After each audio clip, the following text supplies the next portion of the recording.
All right. ATM Hotep. Peace. Hopefully I could be heard. Welcome to the Sesh channel. This is your brother Wujau, Medew Eri Ma'at, along with Sanet, Emikeraku Kinshai Akinyi. And tonight we're just having an open discussion, pretty much a July in review to kind of just discuss some of the topics that have come up on our channel and even maybe other channels during the month of July, this month that we are ending now. Today's the last day of July, so we're just doing a July in review and just gonna chit chat for a bit, maybe answer some questions if we have the answers, and if you all have any questions or comments or anything like that. So tonight is really just a chat engagement night, open discussion, kind of review what's on your mind, what's been on your mind for the month of July. Obviously related to ancient Egypt, if possible.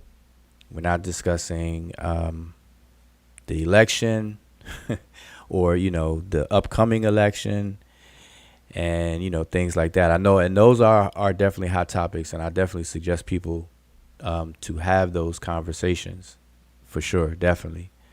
But it's just the scope of our discussion here and the channel. We want to leave it into remotely related to ancient Egypt and kind of open discussion Q&A. So shout out to brother Donnie Williams. Peace in the Middle East, he says. Matter of fact, let me see if I can show these on the screen. And you all let me know if I could be heard. Just want to double check and make sure that I can be heard. So peace to brother Donnie. Robert Rand is in the building. Peace. And Majay El Boabab is in the building. All right. So peace. He said, peace. Welcome back, brother. Oh, we've been missing. Yeah, we have. It's been a minute since we did a live. I think it's a week and a half. A week. Hadn't been too long. Not too long. So anyway, here we are. Oh, you on the plane? Yeah. Safe travels. I'm not a plane traveler, so I tip my hat to all you guys that fly in planes and everything like that. So yeah, safe travels. So appreciate you all tuning in, hanging out. So I'm engaging the chat, Emiket. If you're there, you want to make sure everything is kicked off, fired up. Hotep. Hopefully I can be heard. Yep. I Okay, can hear you good. at least. All right, good. Hotep to everyone in the chat already and those who are watching. All right. So for those of you in the chat, it's on you tonight. Like I really did not have anything pre-written to discuss, no script to go off of or discuss, just really going live. Haven't been live in maybe a week. And plus it's the last day of July. So we kind of want to do a July review. So if you've been tuned in and you've, seen our live shows for this month, maybe there's some things that you have questions about, maybe some things that you even disagree with, or whatever the case is. So it's pretty much open discussion. And that's where we are. So brother Donnie, Robert Rand, Medjay, it's on you guys right now. See, you all are the only ones that are hanging out with us right now, or at least made yourself known. So it's on you. What say you? What say you all? Speak now or forever hold your peace, as they say. So I would just mention some topics that we talked about for this month, as far as the various different live streams that we've done. So working from the present, going backwards. Let's see, what was the most recent? See, I would have to look at our channel. Actually, I could look at the channel and kind of see what is there. Let me just do that real quick. I think that would be the easiest. I know off the top of my head, but I want to say them in order, coming from the present going back. So let's see. All right, so let's go backwards. So our most recent live, let me go live. Yeah, our most recent live was to address claims made by Shaka Ndugu Kemet. Yep, that was, yeah. So that was our latest live 11 days ago. So that's the last time we went live, 11 days ago.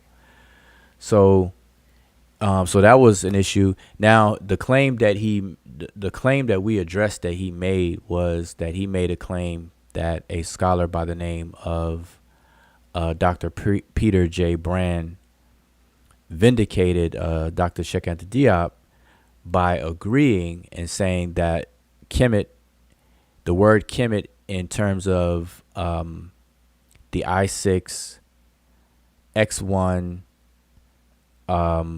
A1, B1, and then Z2, and for those who don't know, that's what they call either the burnt charcoal or the crocodile tail glyph, which is I6. Then the bread loaf, which is X1. Then we have the seated man. I say kneeling man. A1, squatting woman. People say seated woman. Seated, squatting. It's all good. B1, and then you have the triple stroke determinative. So that form of the word, he's saying that this scholar agreed that it meant black people or people who are black or something like that. But we addressed it anyway. So that was one. That was the most recent one. And then prior to that, we actually did commentary on the interview with Dr. Brand, the interview between Garfield and the brother Unk with Dr. Peter J. Brand. So we did commentary on that. And we had to break it up into two parts. I forgot why. I believe one was a commentary and the other one, well, I forgot why. I think we had technical issues.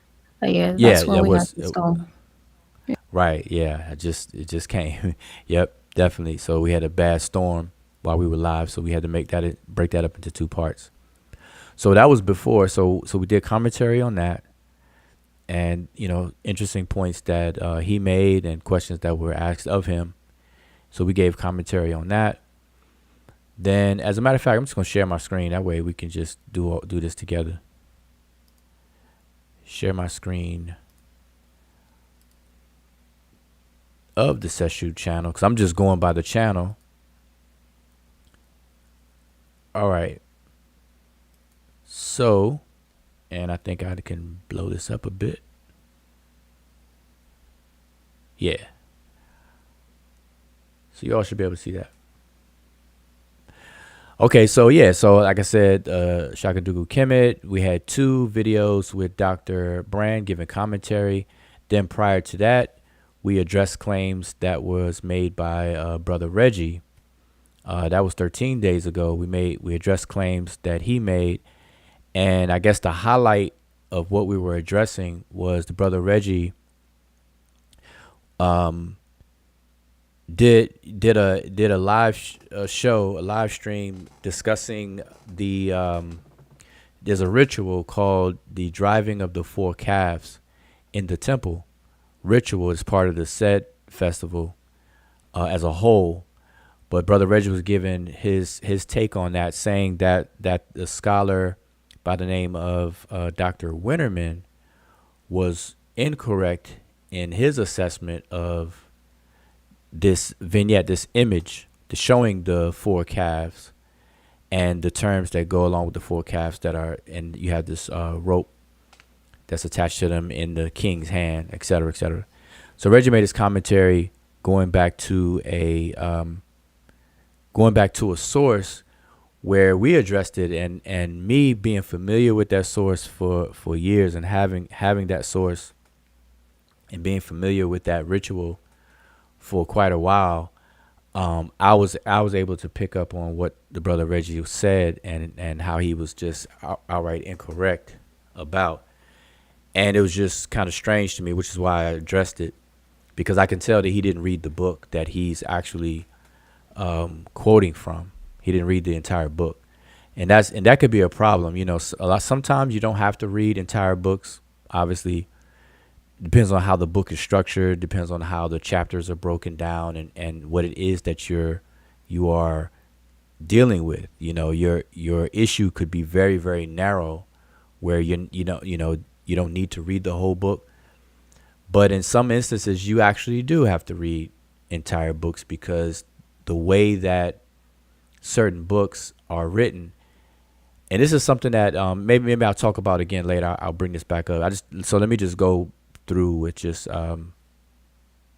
naming these different things that we talked about in July. And then we can come back to any one of these things.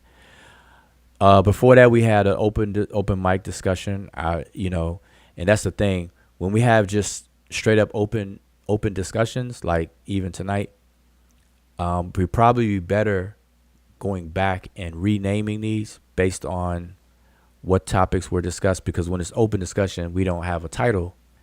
It's just a very vague and generic title. Because right now I'm looking at this, I don't remember what was discussed unless I click on it or we break it down. And I know Emicat has done a good job of putting timestamps and labeling the timestamps.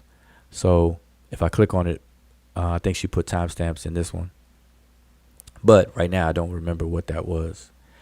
Before that, we had we discussed ChatGPT consensus experts. Oh my, dealing with that topic again with ChatGPT, and kind of discuss some linguistic issues, some claims centered around linguistics by people who are incompetent and not familiar with linguistics. And so just kind of pointed out things that shouldn't be done and shouldn't be allowed to be done. People who unfamiliar with something should not be in the forefront trying to argue about that something. That should just be a general understanding that everybody has.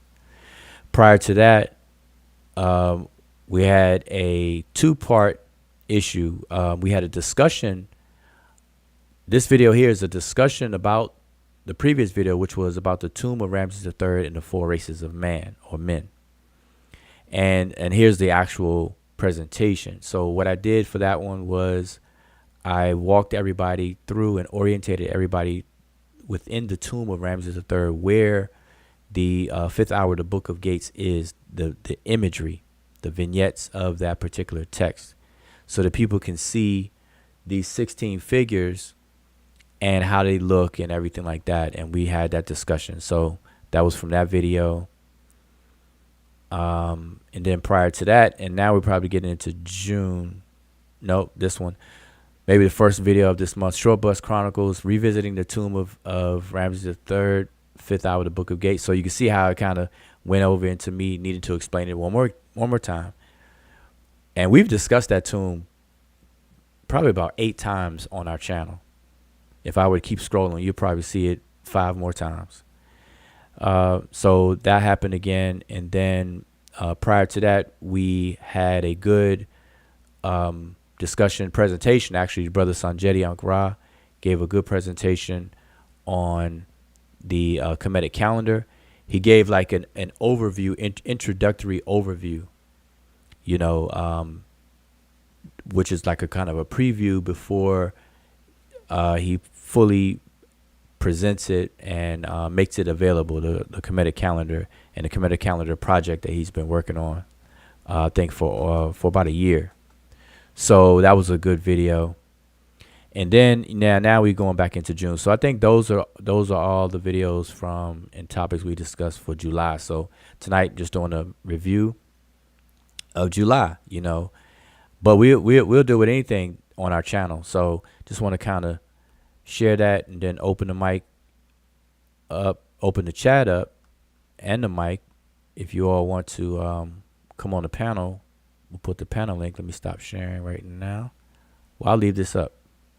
No, we will stop sharing that. There we go. So so there you have it. All right. So again, peace to anybody who's tuned in, join in. I know there's a few people live. There's other live shows, and uh, I haven't watched anybody that's currently live. Obviously, I haven't watched it because I'm live myself, right? But uh, we just went live, and I know other people have been live already, and issues. I think it's little bit of drama going on elsewhere. So, and drama is very attractive. It's sexy. It's attractive. People like that. You know. But anyway, so um, going down the list. So this is your chance to address anything. It says it's been a while, so I'm not sure, but wasn't the day of July the first day of the year in the ancient Egyptian calendar? Oh, okay, ancient Egyptian calendar. Um, no, it's not. It's it falls on different days in our calendar that we use now. But the first day of the year is when the heliacal rising of the Sirius star occurs, which is another way of saying when the Sirius star rises with the sun. So Helios, the sun, heliacal, those words tie together. The heliacal rising of Saptet, or what we today we call Sirius, the Sirius star. So when that on that specific day and that specific moment is the beginning of the year. It happens in the opening of the year. All right, the year, the opening of the year. We called it the New Year. When they would say the deity Wap Wawet is the parter of ways, the opener. Like we say opening, but it's not opening as like opening a drink, where you twist the cap off or you're opening something. Some people even say to turn on water, they say open the pipe or whatever the case is. But it's more so parting of the ways, paths, like you part. Yeah, think about that. When people traveled, like the word for road and things, when people traveled and walked long distances, you had to walk on, they weren't walking on sidewalks. They weren't walking on streets, pavements and things. So you had to blaze a trail. And so you had to part the way. You had to part the shrubbery, part the bushes, part things and trim things down to create the path. And so opening of the year and things like that falls in the same concept. Let's see. So let's talk about what's going on with the hip hop colonizer Derek Cullen. Who is that? I may be out of touch because I don't even recognize that name. MK, you recognize that name?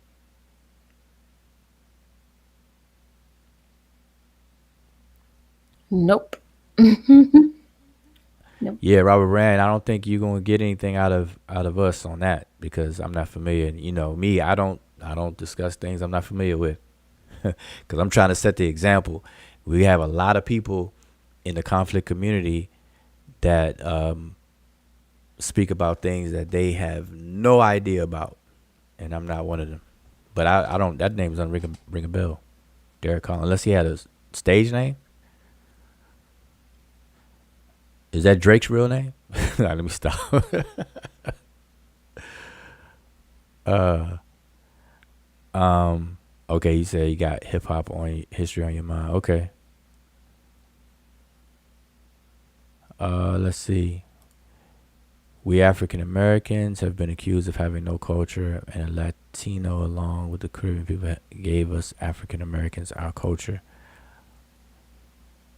Yeah, we've been accused of having no culture. One thing I will say, Robert, is that, and I always say this, and this is very important. It's something that is of the utmost importance, but it's not talked about. And to me, having a stance of viewing it as being of utmost importance is very very strange to me that it's not talked about. And what I always say is that the first person plural pronoun we, like when we say we in any discussion about culture, about a group of people or whatever, when we have those kind of discussions, when those things come up and we say the word we, like, you know, we blank blank blank blank, we blank blank blank, that is very very very assuming. It's like something that like automatically we snap and say it, but if you really sit back and think about it, the we has never been defined. And so the saying that what I always say, and I don't know whoever else says this, but I say that we will never be able to do anything until we define the we. And if you look at the statement, it seems weird because I'm saying we, and if it hasn't been defined, then who is the first we? And that's the problem that we're having.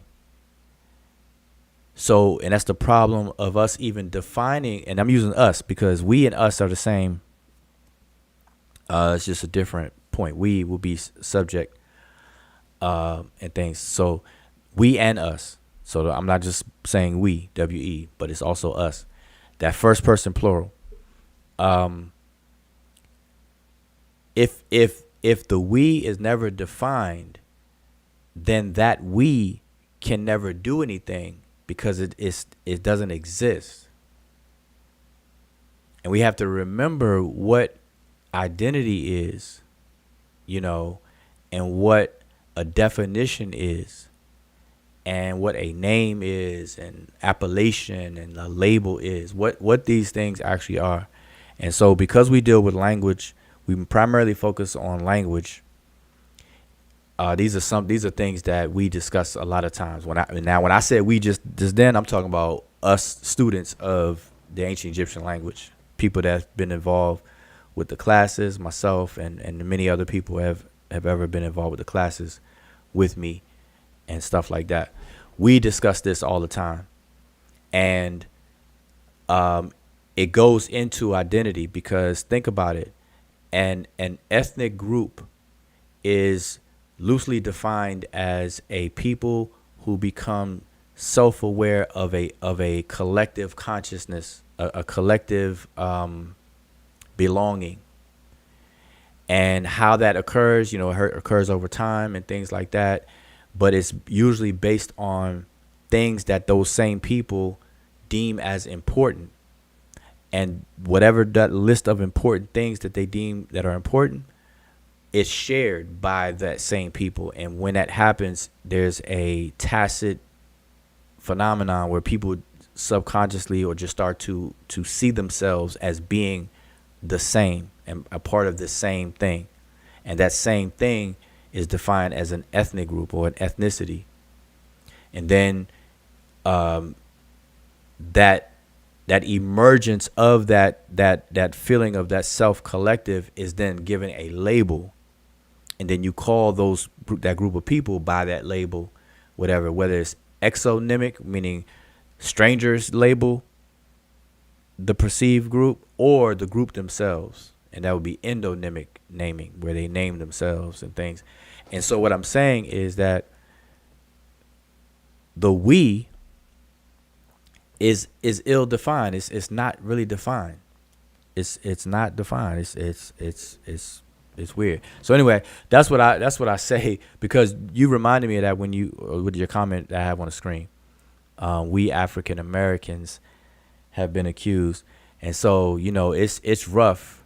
It's rough because what people have tended to do is they say skin folk is kinfolk, and so this racial construct becomes the basis of defining the we. And I'm telling you, that's not the way to go. That's not that's not how things have been done, and for it to happen now is a major contributor to the problem.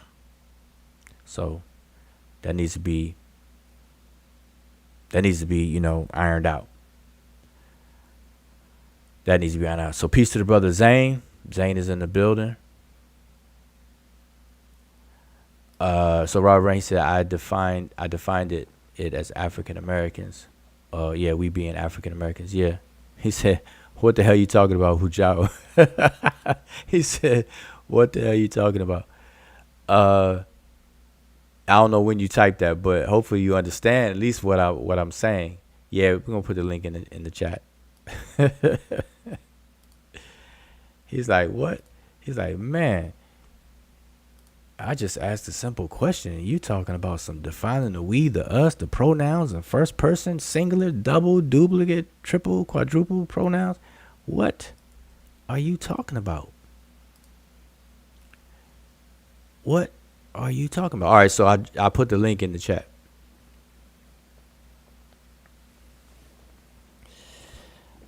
So we have Sister Mika's in the building.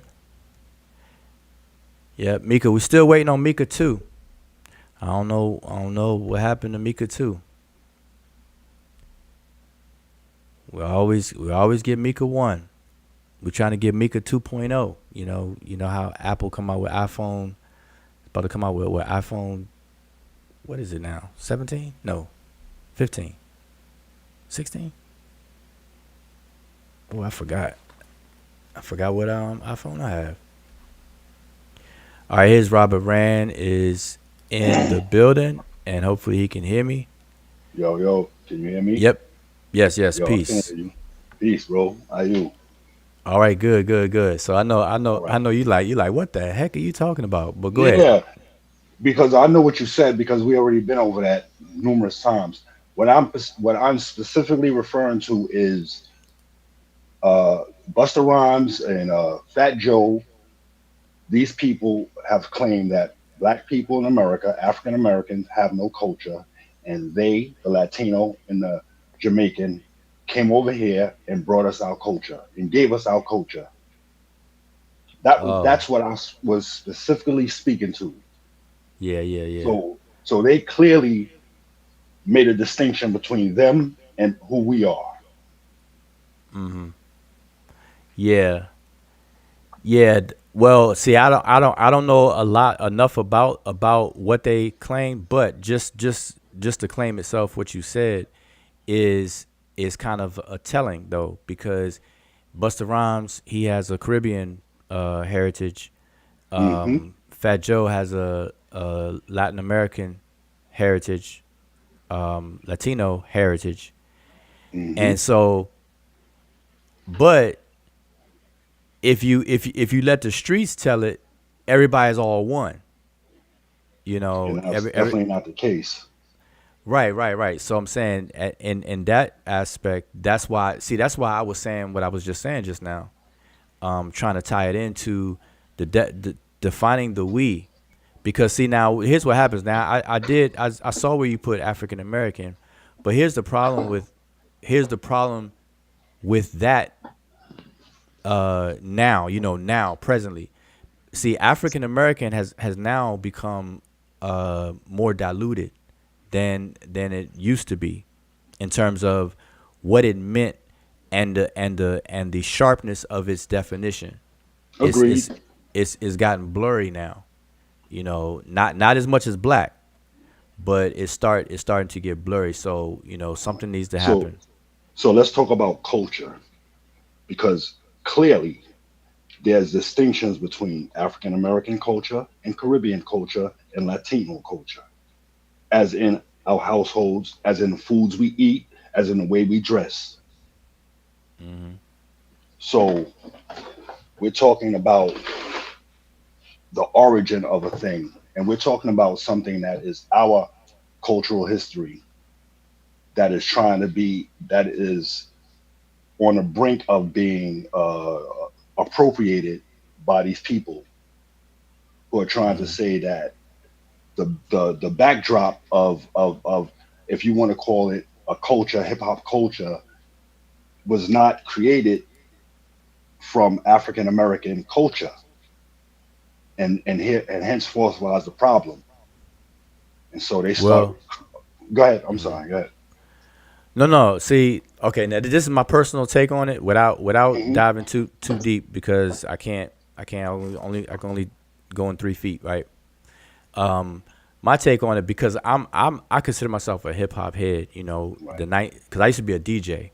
I used to Right. DJ So clubs in let me in just DC. interrupt you for 1 second.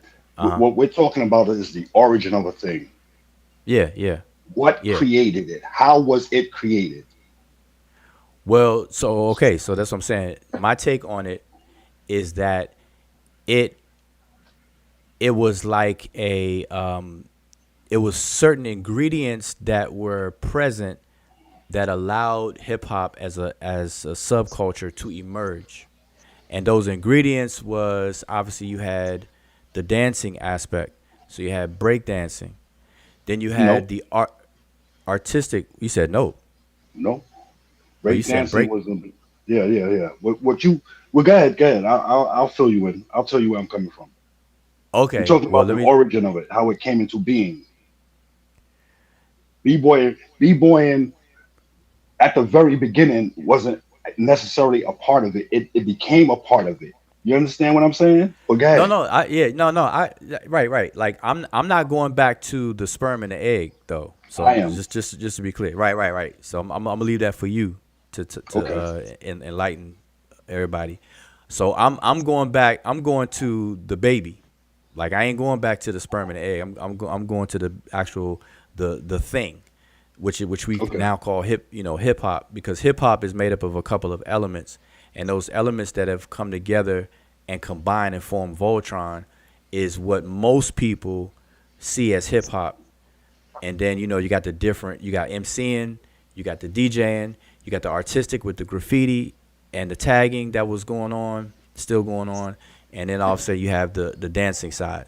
So all those different elements form Voltron, and it's like the pillars of hip hop. And I think that from that perspective, and like I said, I'm not going to the sperm and the egg, but from that perspective, I think multiple background people contributed to that.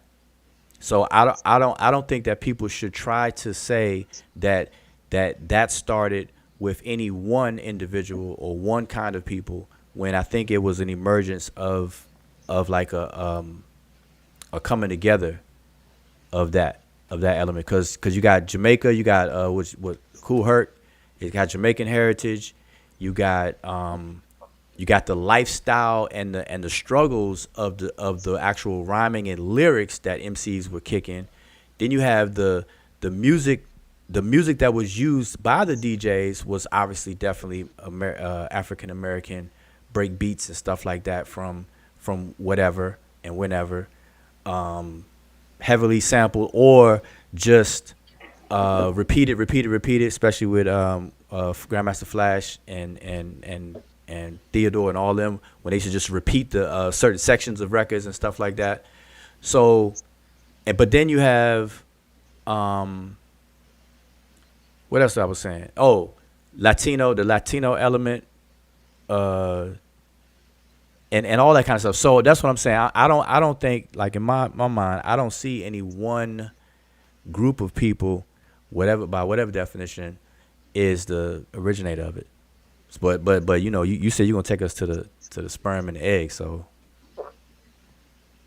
Right. what's Okay. So we're talking about 69, 70, 71, 72. Obviously, I was a baby. mm, My earliest recollections of brothers coming out in the park and brothers coming out on the block was about maybe 75, 76. So, all right. So as we get to that point, now they've always played music in the park and they've always played music out on the block. You understand? It wasn't necessarily break beats. They were just playing black music, Mm-hmm. you know? Yeah. So, okay. So when we talk about dancing, I mean, we just danced. You know, it was just that we just created our own dances. You know, there was no dancing crews. There was no b-boy crews.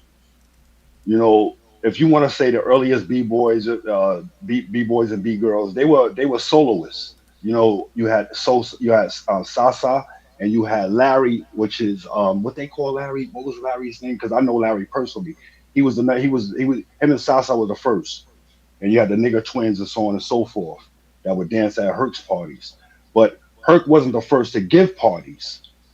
Mm-hmm. This is what I'm saying. He had to go to see what was already being done. Right. Disco Mario and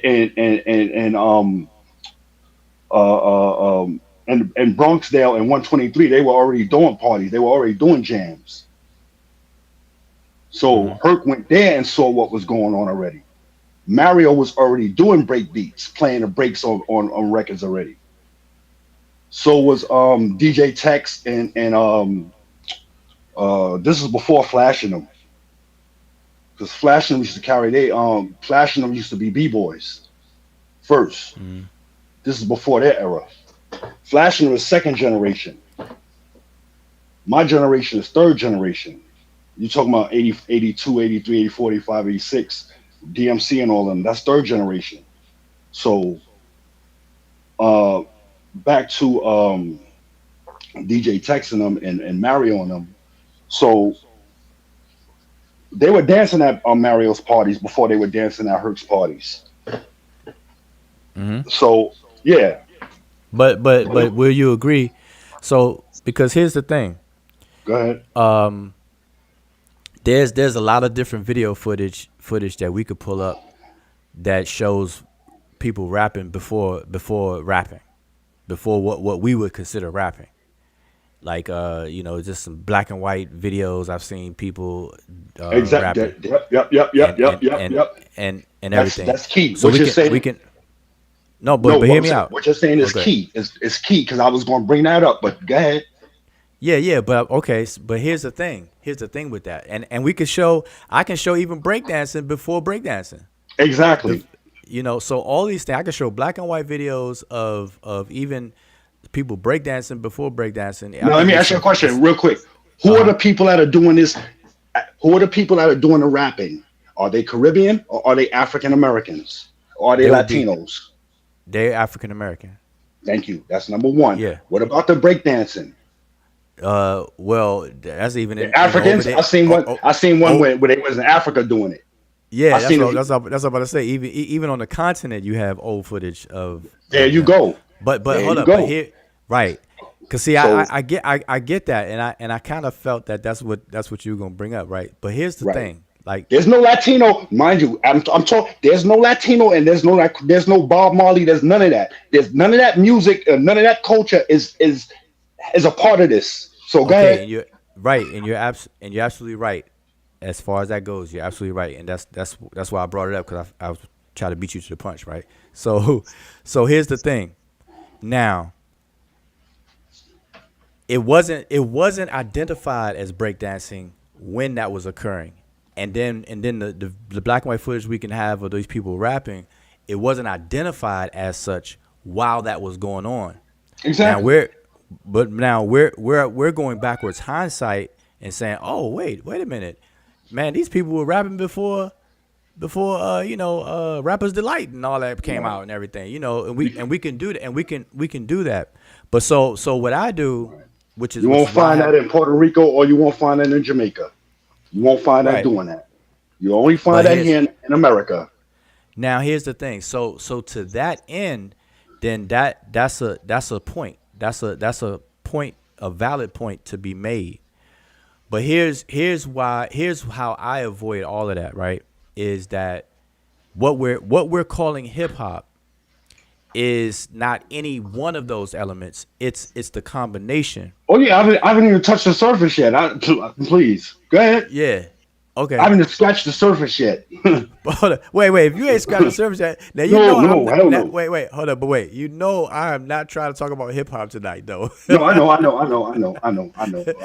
Hold up. Wait. Do you don't you DJ Nah, I ain't no or damn DJ. you Nah, ain't a DJ? All right. I don't know. no, I'm mistaking you with that's not me. the other brother. All right. I Nah. always I don't been a know brother why. that I've been.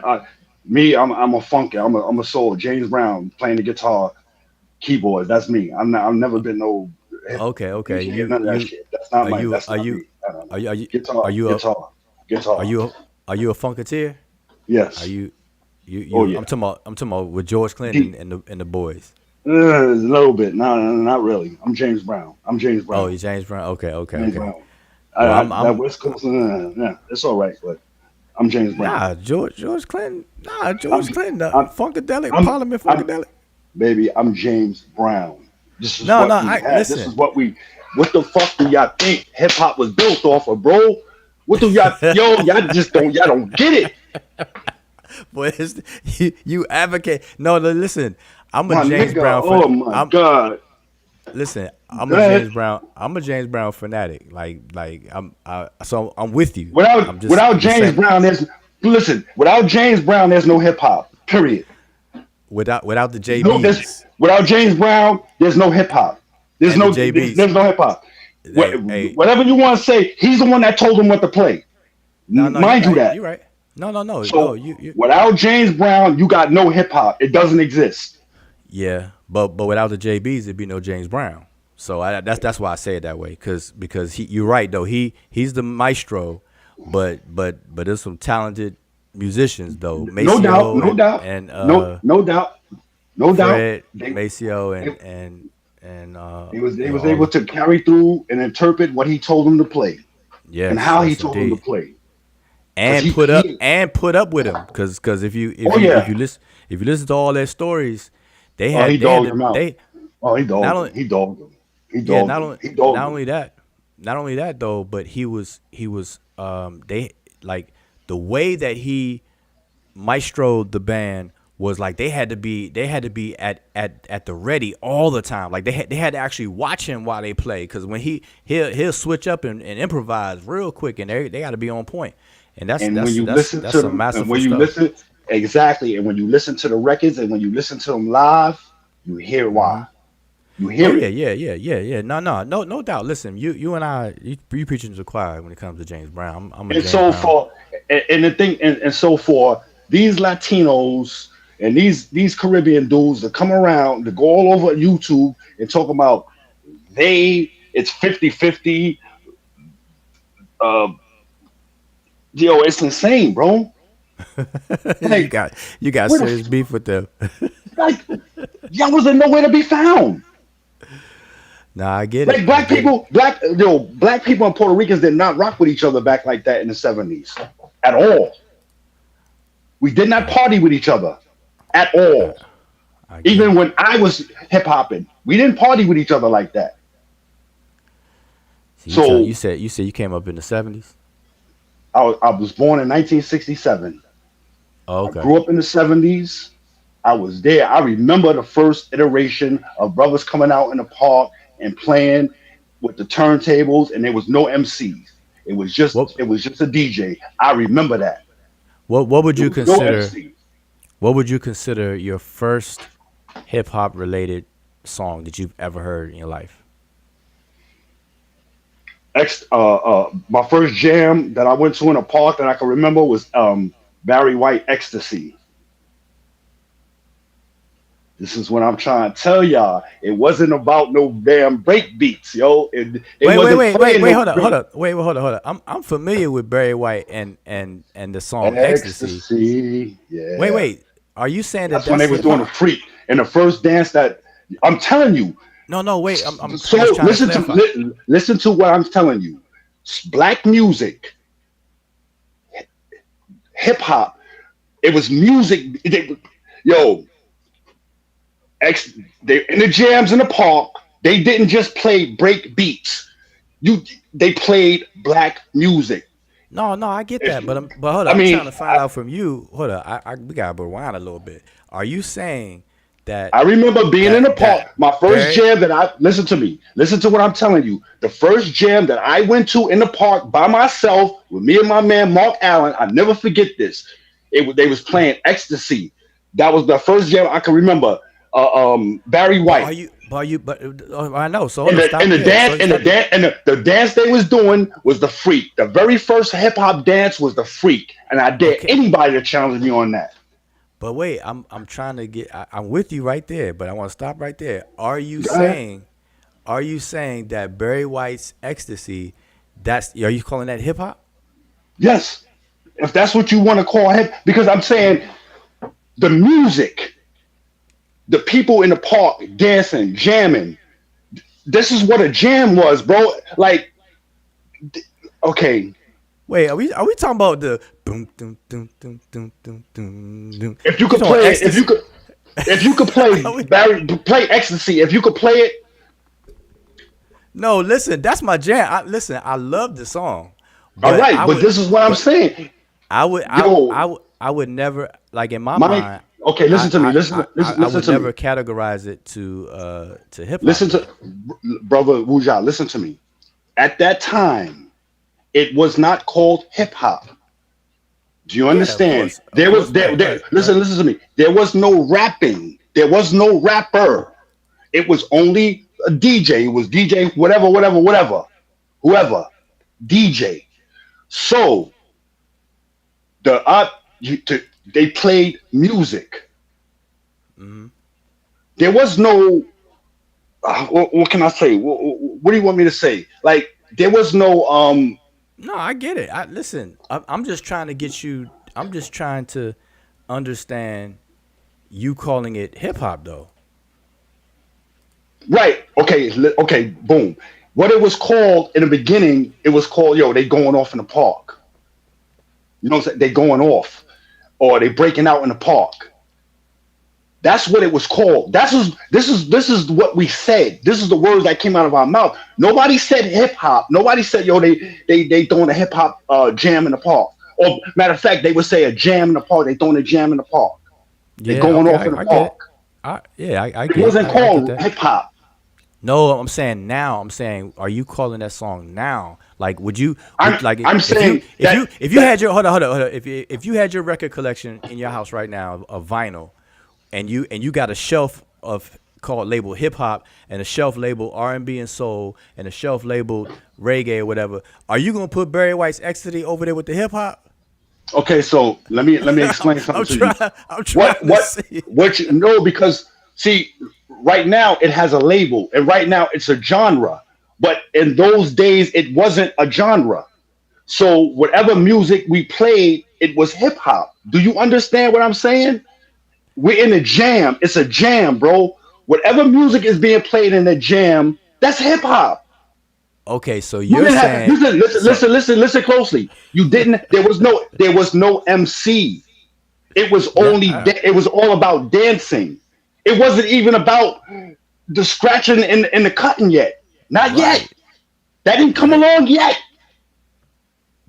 Right. So it was all about dancing and having a good time. It was a jam. Do you So hold. understand what I'm Oh, saying? okay. So That was hip hop. That was the okay. Wait. beginning. Okay. Okay. So are you saying every Soul Train episode was really hip hop episodes? No, I'm not talking. We're not talking.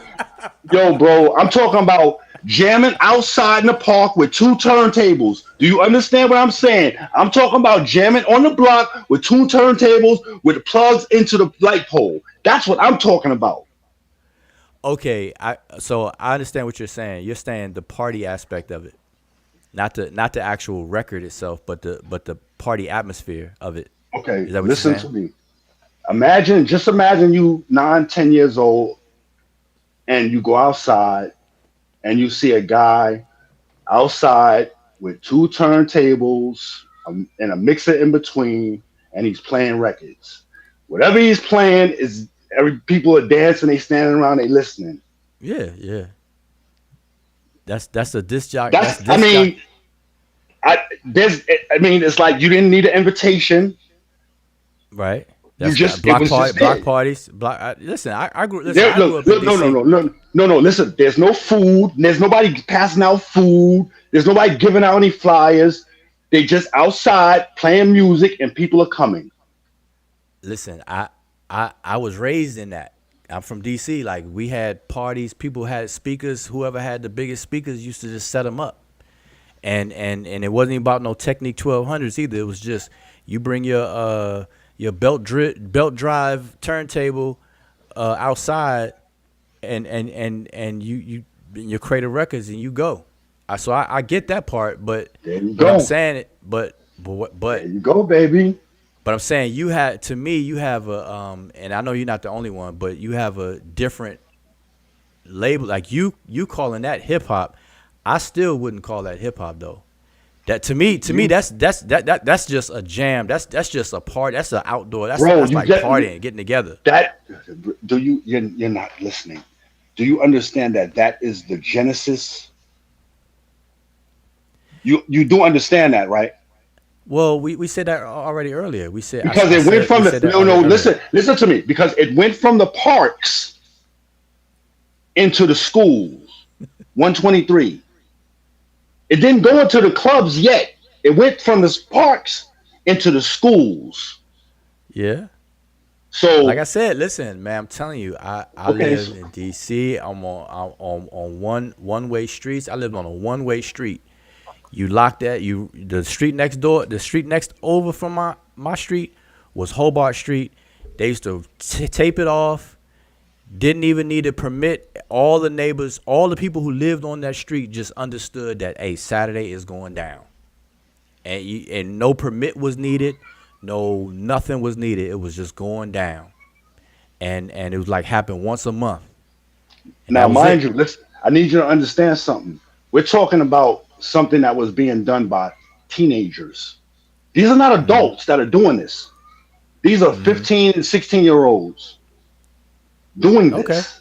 All right. I mean, listen, Okay? listen. I'm not. I They're can't. I don't. taking, listen to what I'm saying. They're Hmm. taking their parents, the music that their parents listen to, the music that's in their household that they love, and they're Hmm. bringing it out and they're playing the music and they're picking the certain parts of those records Hmm. and they're highlighting those parts of those records, No, the listen. the groove I'm parts there. of those records. I'm This there. I'm is there with you. I used to do that. Listen, I'm one of those people that did that. I yeah, I went from no, there but listen, to right? But DJing. you no, listen to what I'm saying. This Hmm. was being done before you were born. Yeah, I agree. But you're saying that that's not hip hop, and I'm I'm like, saying what are you no, no. talking about?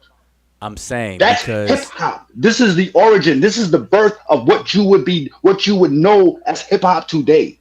I know, but listen to what I'm saying. Because I'm not saying anything against what you're saying, And one of but the elements that you're but forgetting is dressing. You left that out. The clothing is a major part of hip okay, hop you culture. So go okay, ahead. okay, but no. So listen, what I'm saying is not against what you're saying. What I'm saying is that you have a different way of your cutoff point and your labeling is different from mine. So I'm gonna give you an example. But what I'm saying is So that you're in no position to say no, I'm just what saying is it's hip different. hop. I'm That no it no can't listen. be different because you weren't there. Like you, like I can't. Yo, how can I explain this? Like, No. Wait. You already admitted, rightfully so, that it wasn't even called hip hop. right? Okay, so you and I agree right there, and that's my But point it of, was of hip entry. hop. It was what I'm talking about. Would later on be labeled hip hop. No, after some other elements got in there though. No, no, After no, no, no, no, no. Okay, what elements are listen, you talking? listen. Okay, no, I need for you to tell me right now what other elements that wasn't in the beginning that was added later on that made it hip hop. Go. You just now said that there was no MCing. Hip hop Okay. has the element of MCing in there. Yes or no? Yes. Okay, now Yes. you already just said MCing was not involved in your description of the jam of the park outdoor park jam. done by young people. You already said there was no MCing when we're talking about ecstasy. No MCing. So again, my point is, and it's not to go against what you're saying. I'm Go saying ahead. I have a different starting point in terms of what is labeled as hip hop. And so I was going to give you an example of what I mean, right? So like you and I, every human being alive today, we consider ourselves Homo sapiens sapiens. But we weren't, if you go backwards in time, we weren't always Homo sapiens sapiens. So at some point we gotta have this cutoff point where we start the label, and then before that we may be Homo heidelbergensis or Homo erectus or whatever the case is. But we have to have a cutoff point where we can label these things. And so what I'm saying is that hip hop as a label, as a definition, the defining point of hip hop includes at least those 5 pillars that I mentioned. And what you're talking about is the precursor to those I disagree. I elements. disagree with your 5 pillars. I disagree with them Okay, so what would you, how would you because define the elements of hip hop? And this will be okay. the last thing, So because we definitely hogging the conversation, and I all right. think some other So people want to move on. all But right. go ahead. If I answer this, then it's gonna go further. So No, no, no, no. let's We tape can it table here. it. Let's No, no, table no. it Listen. here, and then we'll deal with it later Okay. on. All right. All Cool. right, But because I don't, like you said, I don't want to hog the mic. But but hold up, hold briefly, up. But there was someone on the microphone saying things. Now, wasn't the MC? yeah, they were They wasn't MCs. saying yes, yes, y'all to the beat, y'all. No, they wasn't saying that. Oh, But until you tell them to there was stop. someone on the microphone saying things. So I'll leave it at that. All right. Okay. I mean, of course they He got. wasn't called the MC. Nope. Wasn't called MC, and probably wasn't even called Coke, DJ. just ask What? Coke, just What? Coke Rock. That's all I can say. What? Just Coke Rock. That's it. What? I'm What? just gonna leave it at that. Coke What? Rock. Coke LaRock. All right. So we're gonna table it because Yep. you and I can have a conversation. It's interesting because I used to DJ. I used to Yep. DJ professionally. I mean, made money doing clubs in DC. Anybody from Okay. DC? Where you from anyway? Brooklyn. Where I was born What? in Brooklyn, but I Oh, grew up okay. in Harlem. I grew up in Harlem and Queensbridge. Okay. So you definitely hard in the heart of New York. All right. Oh yeah. Oh All right. yeah. Oh, see, we got, man. You done spoke up Kevin MC Chill. Now Kevin Oh MC yeah, Chill baby. is oh my goodness, man. See, if you Let know me open get up a on. can of Come worms, on. no, Yeah, but baby. okay, Come listen, on. Come on. Come no, on.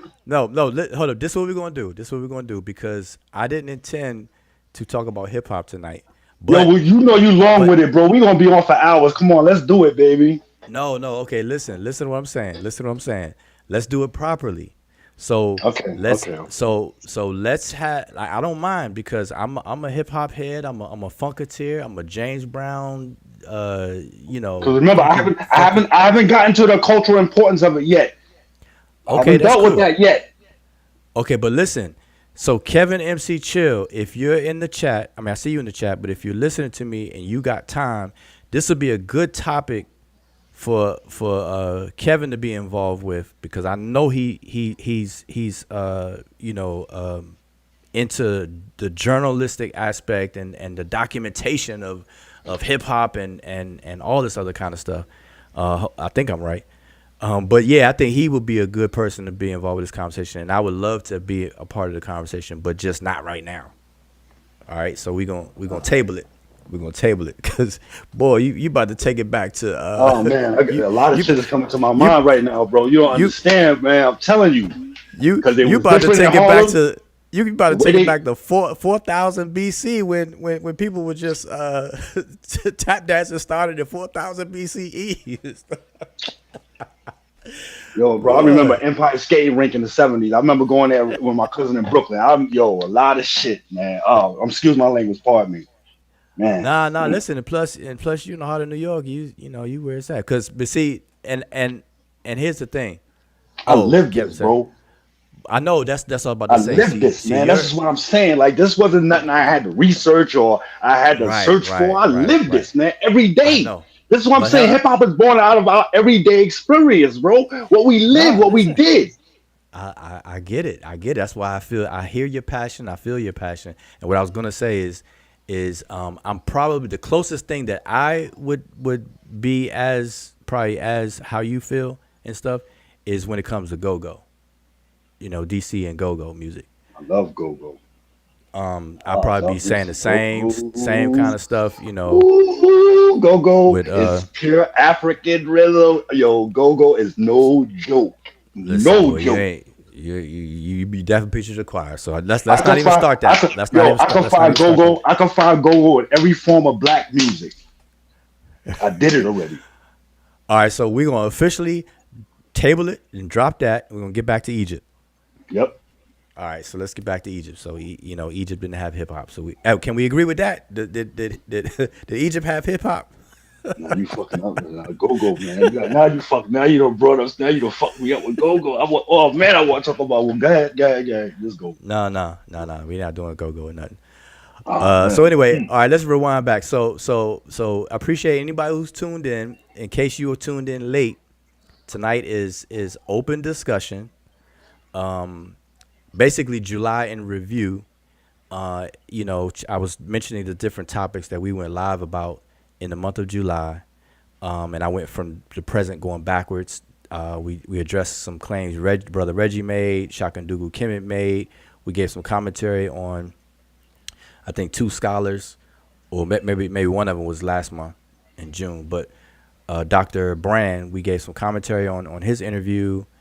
We got introduced to Brother Sanjetti gave a presentation on the Kemetic calendar and all that good stuff. So basically tonight is an open discussion because I know the YouTube streets get kind of wild, and I know there was a few other people who are live or were live, and I know there's kind of drama going on and debates going on, debating and drama going on at the same time. And I'm not down with either of those. So I just want to engage the chat. If y'all got any questions, some comments, some even disagreements of some stuff that we've covered all within the last month, since today's the last day of July, that's where we at.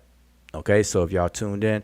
But Kevin, just to answer your question specifically, Robert Rand came on and was discussing the origins of hip hop and stuff like that. So that's why I said that you would probably be a good person to be involved with that conversation. So that's all. We were talking about that and everything. But and I'm sure a lot of things we all on the same page with, because James Brown is my man.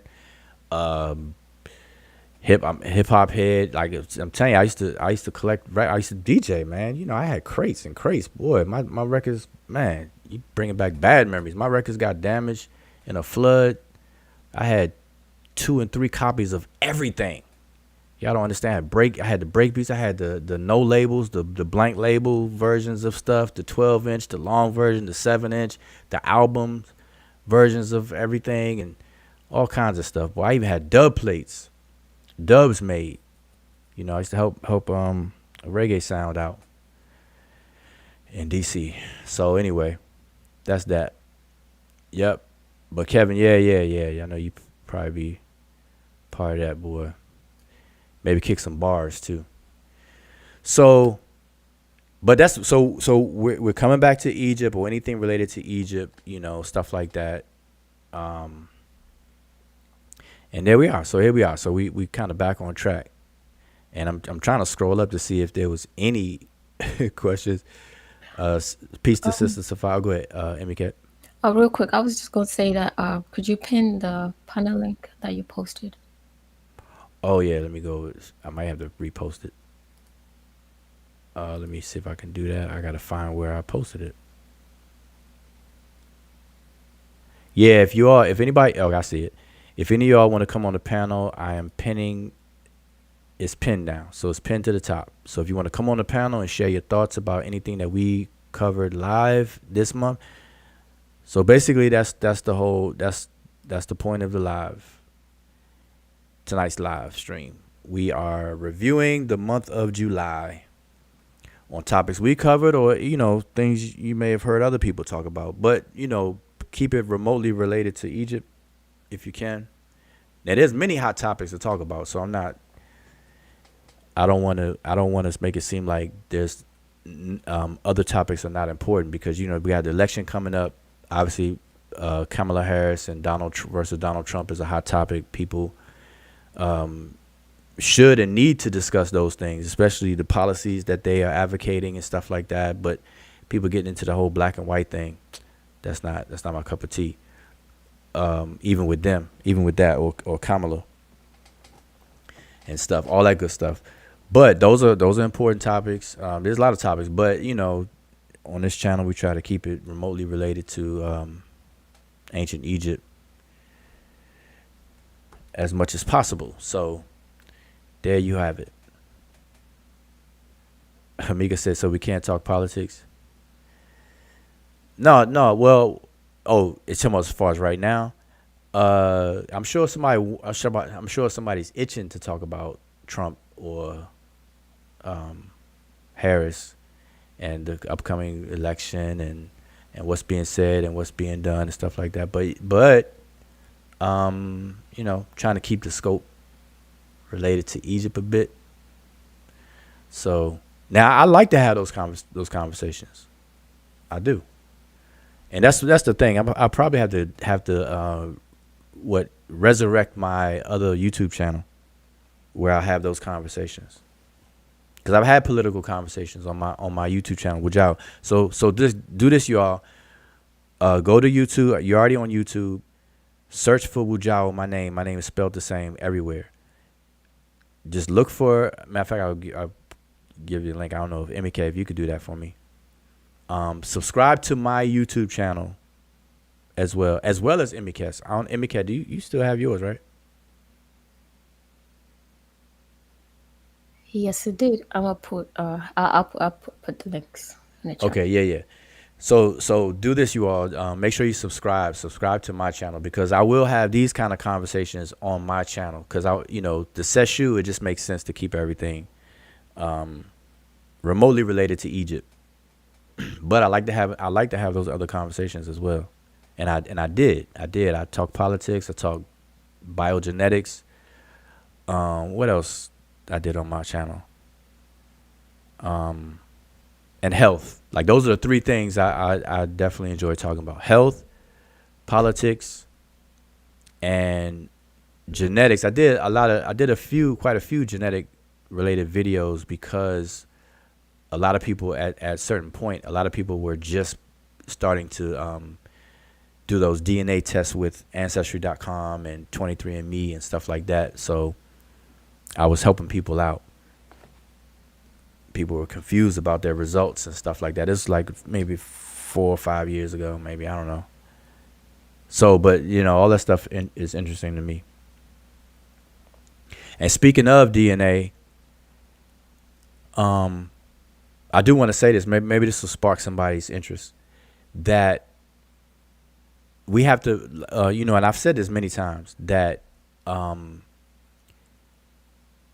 you can be a full-blood sibling of someone. You could have brothers and sisters that are full-blood, same mother and father, and between the siblings, you do not have the same ancestors.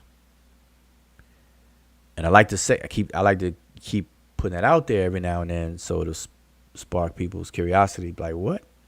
Because a lot of people are under the impression that brothers and sisters have the same ancestors because you got the same parents. But that's not how genetics works, and recombination and reproduction. That's not how it works. But the reason why that may be of some significance to people's conversations is because of ancestral conversations, spiritual conversations, when people set up shrines to venerate their ancestors and stuff like that. And in the household, you have people that will set up a shrine to ancestors as a collective, but people in the household, you actually have different ancestors.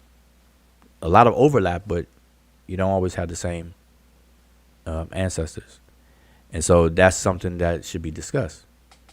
If you're into that, if you want to venerate your ancestors, then your brother or sister, they got to venerate theirs. But people don't think that they have a set and you have a set, or that there's any difference.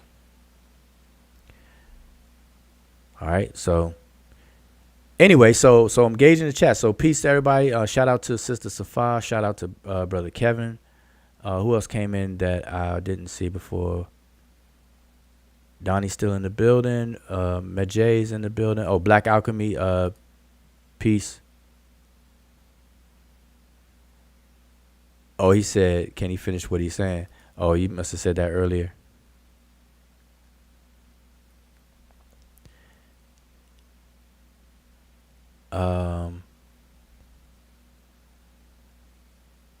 Yeah, I don't see any questions. So listen, it's open. It's open mic. Y'all have to shoot some questions or shoot some statements. And if you agree or disagree, it don't have to be about disagreements. If you agree about things, like I said, I just ran down this month's titles of our live streams, right? So one more time, the most recent live stream we did, we addressed the claims made by Shaka Ndugu Kemet. The brother was making claims. He came to our channel and made some claims that were just don't hold up. And I just don't understand why people do that. Gave commentary on the scholar, Dr. Peter J. Brand, based on the interview between he and Garfield and Unk.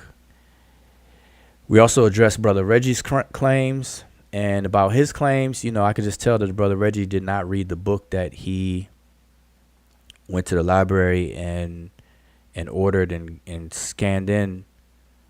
Got some parts of it scanned for him, but he didn't read the whole book. I'm not even sure if he read all of what was scanned, because it just doesn't match up to what he was saying.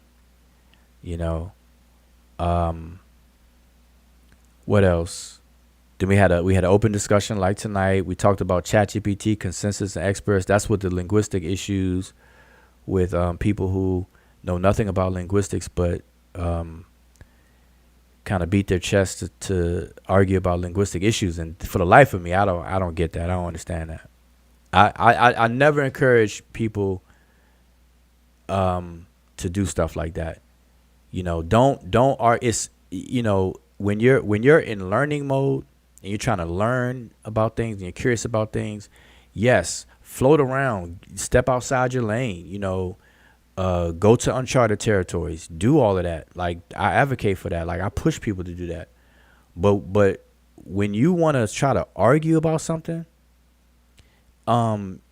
that's when you can't. You got to switch your modes. You have to switch from the exploratory mode and jumping out your lane and going anywhere to, if you want to argue, you got to flip the switch. You should only be arguing about stuff that is in your lane, something that you are competent in.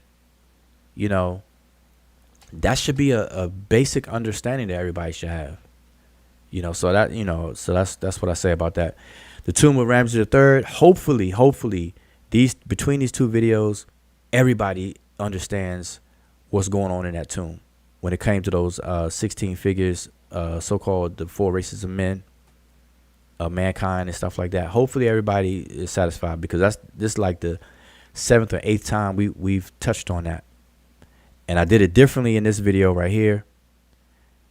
So anybody got questions about that? I know that Chief X had an issue with that. He didn't know what he was talking about. Chief X didn't even know it was 16 figures, or that it was 8 identical figures in the tomb.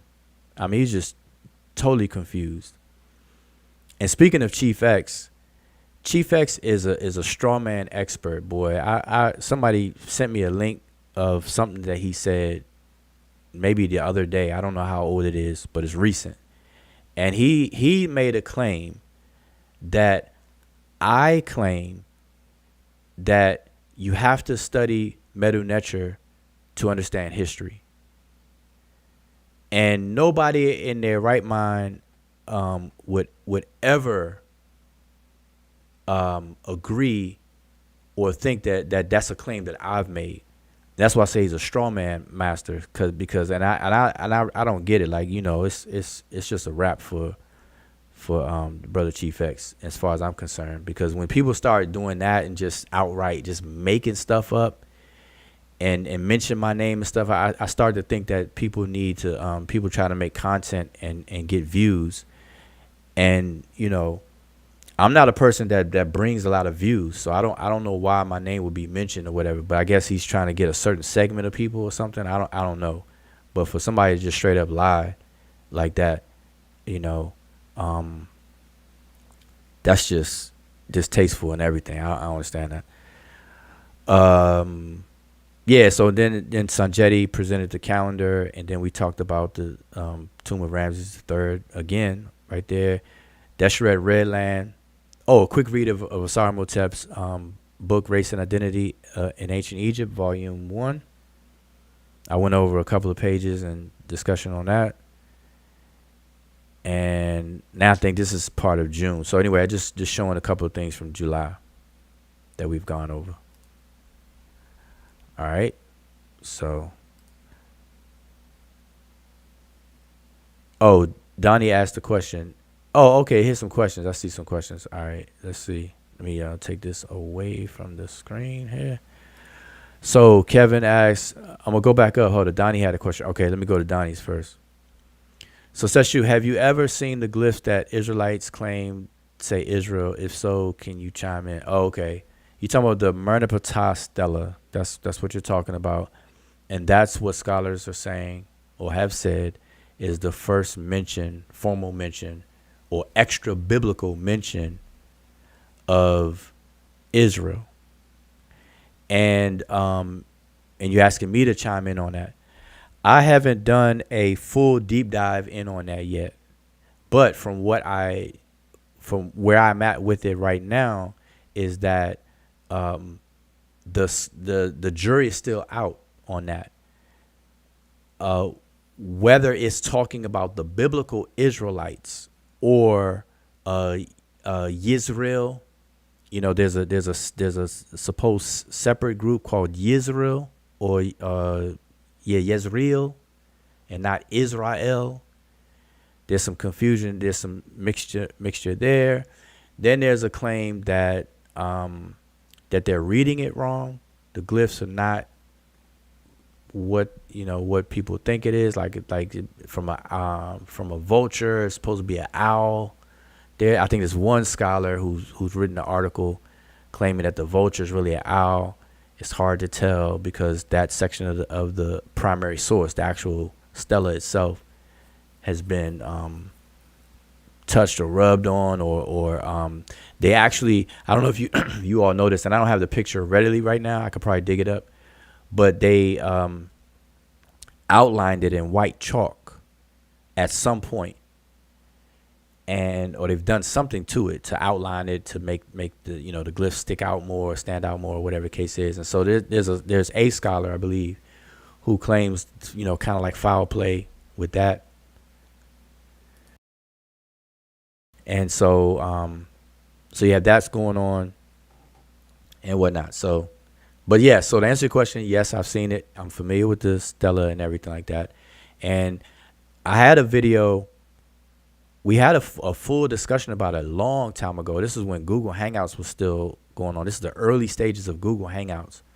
We did had a discussion on it, and we were reading some of the different claims and scholarship on it. I don't know if this was on the old Amara Squad channel or what. I don't even remember, or maybe even old Garfield channel. But it was a long time ago, and ever since then, I haven't really done a deep dive into it because my interest, when things get biblical, I'm like, I leave that stuff up to other people, So I can't really chime in too far other than what I just said. All right. Kevin Sucho, why did Egyptian royalty bury all those Shaptis with them? Did they really think that they would animate and start mowing. He said mowing the lawn and everything. Um, well, that's actually a good question. And there's some books that strictly talk about shopties, and maybe before we go, I could pull up some, right? But in order to understand shopties, and by the way, for those who don't know what shopties are, they're figurines that are buried in the tomb with the deceased person, specifically more so the royalty, as Kevin said. And but before you understand shopties as they are, you got to kind of go back before them. And in the early dynasties, Dynasty 1, the first dynasty, Dynasty 0, Dynasty 1, there used to be sacrifices. When a king or when a king passed away, people were the other people died and was buried with them for a few different reasons. One of the reasons was to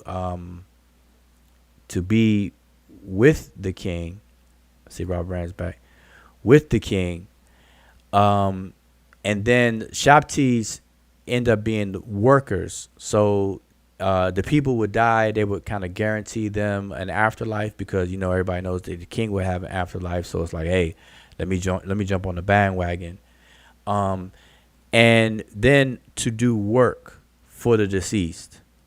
That's what this end up being what the Shoptis are used for. So human sacrifices and or killings or whether it was murder type sacrifice or self-inflicted sacrifice or whatever the case is, it was sacrifices. And they were buried in early dynastic times. That ended. That practice stopped. Then comes into play Shoptis.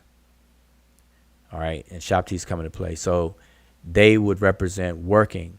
So the deceased person could enjoy the afterlife and basically, what we would say is chill out and not have to work. So when the deceased person was called to work, they had people that would fill in for them, or these Shoptis that would fill in for them. Now, as to whether they really thought that they would animate and start mowing the lawn, nobody witnessed that,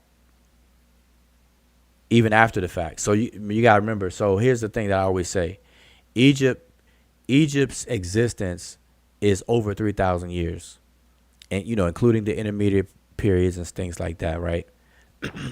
In that 3,000 year period, we have to put that in perspective. And I always use the United States as that perspective. So here in the United States is only but what 200 some odd years old. Now, us living in the United States right now, those of us who are alive right now, we have never seen somebody jump out of a cemetery and do anything. Nobody has come out the cemetery, come back to life, walk around or whatever, even within the 200 and just under 300 years of the United States being the United States. And of course, we're not that old, but I'm saying from everybody, just if we cut off the time for the United States, nobody in the United States has ever walked up out of a grave to do anything. And wherever these cemeteries are, to this very day, we can go, if necessary, dig any of these grave sites up and see that nobody's walking away or do anything. They exhume graves for whatever reasons all the time, right? Nobody's getting up and walking around. So we wouldn't believe, look in hindsight, like we know right now that that's not going to happen. That whatever's in that grave site is not going to get reanimated and do anything and whatnot. So now, think about in ancient Egypt. In ancient Egypt, Egypt being over 3,000 years old, way longer than the United States. Imagine the people. So just look at it like in Ramses' time. We're talking 19th dynasty. The people in the 19th dynasty were not looking for any of the previous dynastic people that were buried to get up and start walking around and doing anything. None of that was a belief, because that just wasn't, nobody witnessed that. That just, is part of the culture. Like, you just didn't see it. No, Ramses was not expecting Khufu to tap him on the shoulder and be like, hey, what's up? That just wasn't it. And so reason why I'm saying all of that, and I like to emphasize, I like to keep saying that, is because the ancient Egyptians did things in the funerary cults and practices for other reasons than the shallow reasons that we may think today. Excuse me. Okay. So we have to give it a lot more thought on what these things represent and what they were really thinking about, outside of, something that's kind of crazy and silly that we would borderline, or that we would say is spooky and stuff like that. Nobody was expecting people to eat food. Nobody was expecting people to walk up out those graves, and nobody was expecting a statue to move or do anything. Even the statues of the deities. And how do you know that? It's because they put these ritual ornaments and symbols and artifacts and items. They used to pack them in the closet. They used to call them crypts inside the temple. Like, the temple had closets. Like, today we call them closets, but in the scholarly literature they call them crypts. Especially like in the temple of Dendera, the temple of Hathor in the city of Dendera, right? These crypt rooms, which were on the outside rooms of the inner part of the temple, of the inner sections, on the outer rim, they had these rooms, and they were either at floor level or they would go down. They would be they would be like a little crypt basement, but a small room. They would store the statues and store the different items that they would then bring out, clean up, bring out, and then use them in parades and processions and festivals and things like that. And these included deities. Like the deity that was actually housed in there, maybe not in a crypt.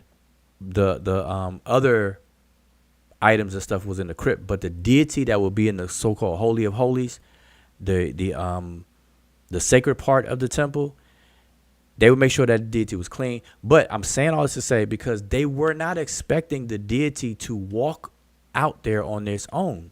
They had to go get it. They had to go get it and carry it. So you had these deities that would be carried in these processions. Certain statues of deities and stuff that would be carried or put on a sledge and dragged along processions. So they weren't expecting them to move. So I'm saying that to say that we can't have it that the Egyptians, and I'm not saying anybody in chat believes the Egyptians believe this, but there are people out here who do. We can't say on one hand that the Egyptians thought that these things would be animated and move, but yet they're going to the temple and put them on a sledge to move them themselves, because they can't move on their own. They can't even clean themselves. They had the wild priests that had to clean them, wipe them down and stuff. I mean, you know what I mean? So it's something that people have to really study and figure out, if people are curious, to dive deeper and to figure out, okay, wait a minute, what are the metaphoric, what are the realities behind these associations, the symbolisms, the figurative expressions, period. What's going on? What's the real meanings behind all these different things? And I'm gonna say we're collectively, we're never gonna get there as long as people keep arguing over the race of the Egyptians, whether they black or not, and all this other shallow, immature, juvenile stuff. It's just crazy. So there you go. Tell you what's the question. Oh yeah, I saw that. All right, cool. Do you see Elon Musk's latest X posts about ancient Egyptians? Okay, look it up. No, I haven't seen it. Maybe I have to look it up. Yep, I have to look it up. Maybe you can quote it if you can, but I have to look it up. Um,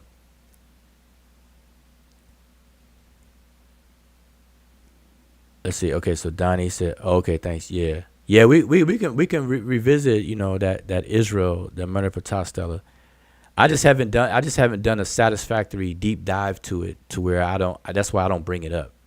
Again, I'm gonna tell you all, if y'all, y'all, I know you all in the chat. If you're new, welcome.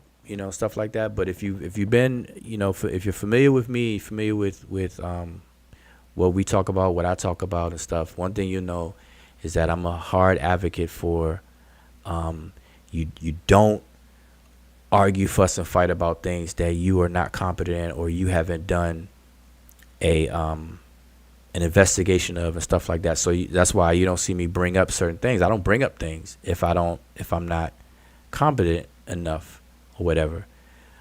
The murder per Stella, I'm familiar with the Stella and everything. We've done some freestyle on it. I've done some translations and stuff.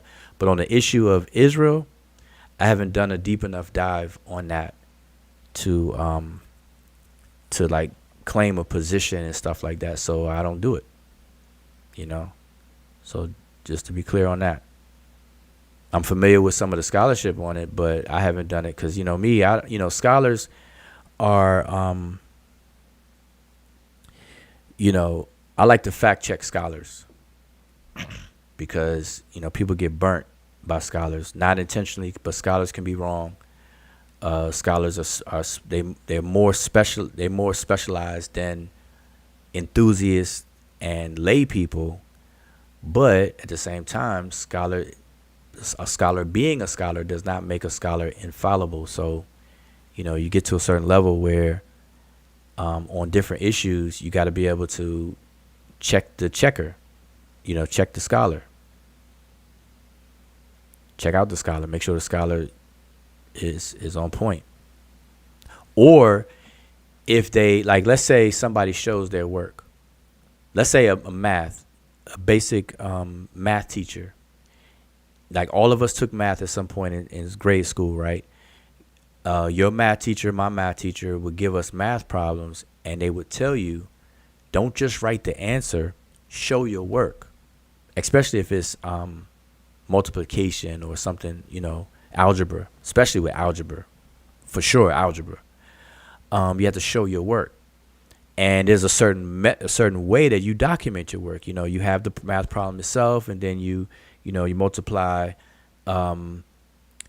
the numbers for each other. You write the answer beneath it. Then you got to go to the next decimal point over and do the same thing or whatever. Then you got added and you put the answer there. By the time you get to the bottom, you have your answer.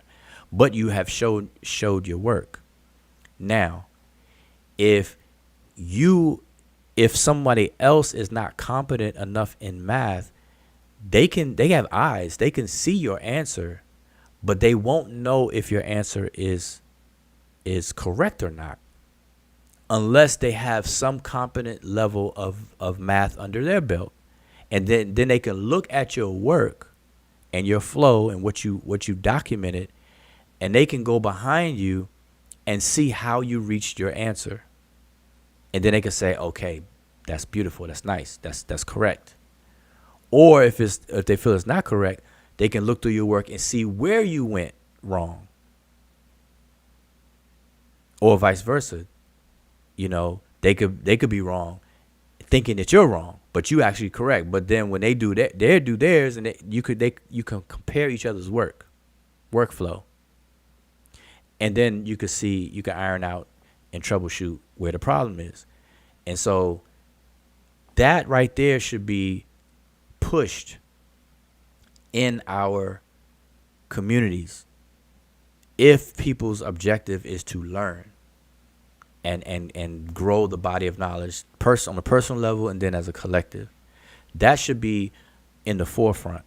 pushing people to become competent enough in order to do the work themselves, at least on things that's important to them. Because, you know, obviously we can't know everything, and we can't expect ourselves to learn everything. That's why you lean on the next man, and the next man leans on you, you know, strengths and weaknesses. But that's what should be advocated. And one thing we definitely shouldn't do in any platform is to argue about something and debate something that you haven't gone through that process, that you haven't investigated or become competent enough in there to even have a weighted opinion. Everybody has an opinion, but when everybody has an opinion, it starts off as light as a feather, but you have to have a weighted opinion.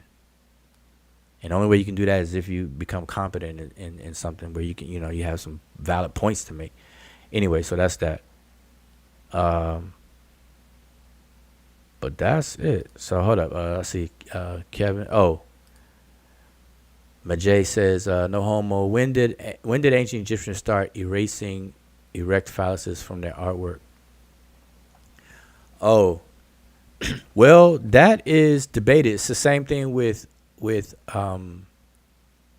mutilation of full figures, even quote unquote demon or chaotic figures, such as the personification of evil or whatever case is, a pep, the snake, and then phalluses. But see, with some of these things, we have to remember now you know that there's a popular claim that the noses and the lips of different statues were blown off, shot off, broken off, or whatever, to hide the race of the ancient Egyptians. I'm sure you all have definitely heard that at some point in your life. And what people don't realize is that the ancient Egyptians themselves, there are cases with the ancient Egyptians themselves did that. That was a practice in ancient Egypt. Same way as tomb raiding. Like, people think that the excavations from the 1800s all the way up until now, which fills the museums of the British Museum and all these different museums, they think it started with the Europeans. But tomb robbery and raiding and stuff like that was actually practiced by the ancient Egyptians themselves. So we can't forget these things. And so leading into the phalluses and stuff like that, there's different reasons, different things were chiseled off or whatever. And so some of them done by the ancient Egyptians themselves, and then some of them were done afterwards. Like, I know that through the Christian religion in Egypt and through the Islamic religion in Egypt, some of these different wall carvings and even statues and things were vandalized based on people's conflict in culture and beliefs. So just to kind of let you know that. All right. But we can't rule out that the ancient Egyptians had these practices too, and that's something, you know, we can't forget that. Some people don't know that. Some people think that, you know, not Champollion, but what's his name? Napoleon and his boys shot off, you know, try to blow up the Sphinx and mutilated this and that, and you know, quote unquote white people, when they excavated, they are breaking off the noses and stuff of statues, trying to hide the blackness of the ancient Egyptians. They're going in all the tombs and repainting all the artwork, lightening everything up. So when it's that nice reddish brown or brownish red pigment, they're claiming that the Europeans are going in these tombs and using apricot color and and all these other colors, lightening everything up and stuff like that. That's what the claims are going on. So, but you got to remember, the ancient Egyptians did that themselves. Yeah, they were quick to reclaim a temple or part of a temple. And this is a common practice. I'll give you an example of a popular one is in Abydos or Abju, in a place called Abju or was Abydos. People are more familiar with it. Between Seti I and Ramses II, the temple in Abydos was started by Seti I, but it was completed by Ramses II. And so part of the tomb, not the tomb, part of the temple where Seti I had his name carved and all elaborate, Ramses II had it plastered over and recarved. He didn't do it for all of it, but there's a section of that overlap where he's like, okay, we're going to put my name here too. And then he finished it out, and you see his name everywhere. But you still see Seti I's name in place. The same, and in tombs. It happened in tombs as well. Where a person was buried, a royal person, king, or what have you, buried somewhere and then moved. And the tomb may be repurposed or extended, things like that. All right. Keep on going down the list. So we got Thurman in the building. I think my first time seeing him. So peace. Welcome to the conversation. Now, mind you, the link to come on the panel is still pinned to the top. So anybody, y'all are welcome. I don't know what time is it. Okay, we got like 15 minutes. I don't want to be too long, So Kevin says, Seshu, can you re-up on the jubilation Hindu pose and the stretching of the heart concept? Okay. Well, the Hindu pose. Let me see if I have that handy to show while I'm mentioning it.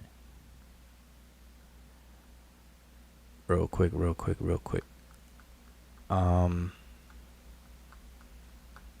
Nope, it's not in this set of slides.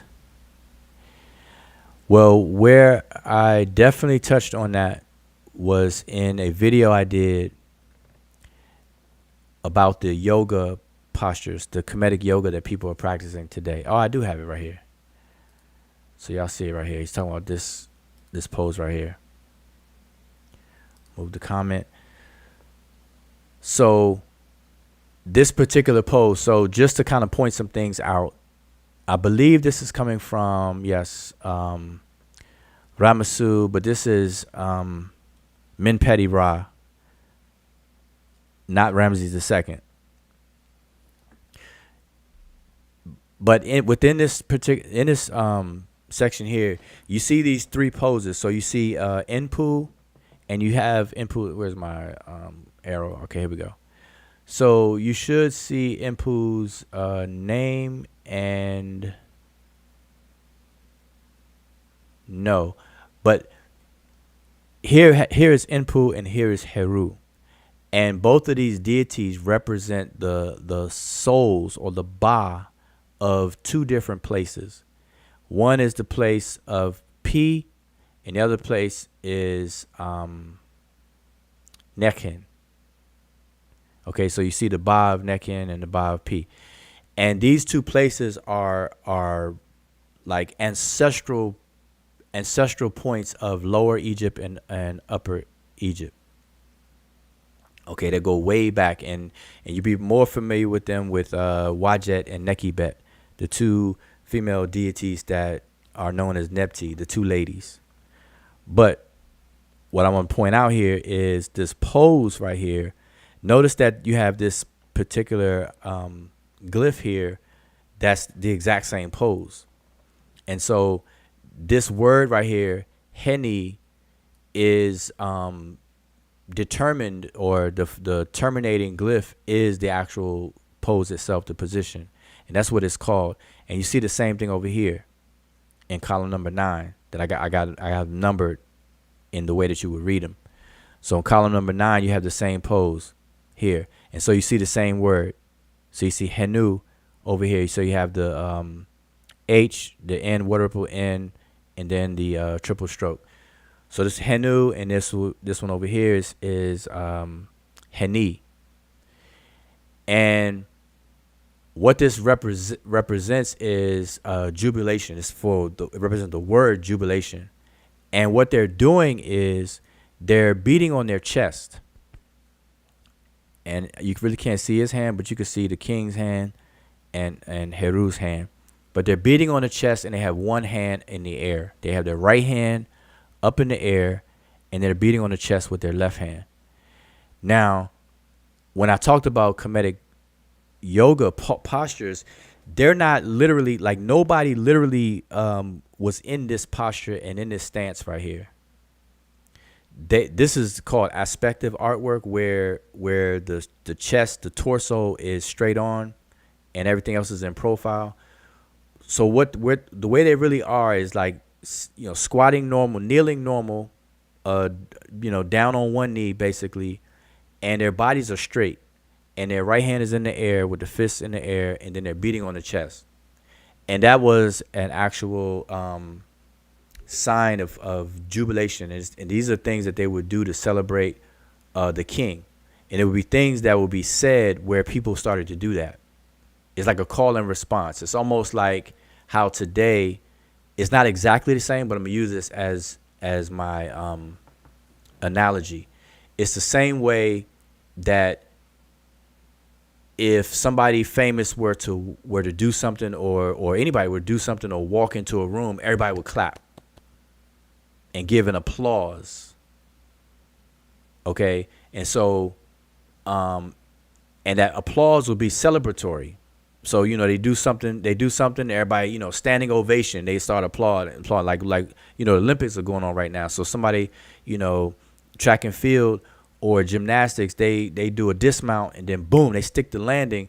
Everybody's going to erupt in an applause, and they're going to stand up, and some people will whistle. They put their 2 fingers in their mouth and under their tongue and whistle with that loud whistle. Some people will applaud and clap your hands and do whatever, right? Well, in a way, not exactly, but in a way, this symbol or this symbolized jubilation or something that's to be celebrated. All right, and they would do that. Okay, so that's that.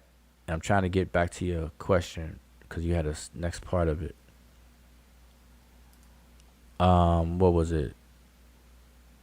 Oh, and the stretching of the heart.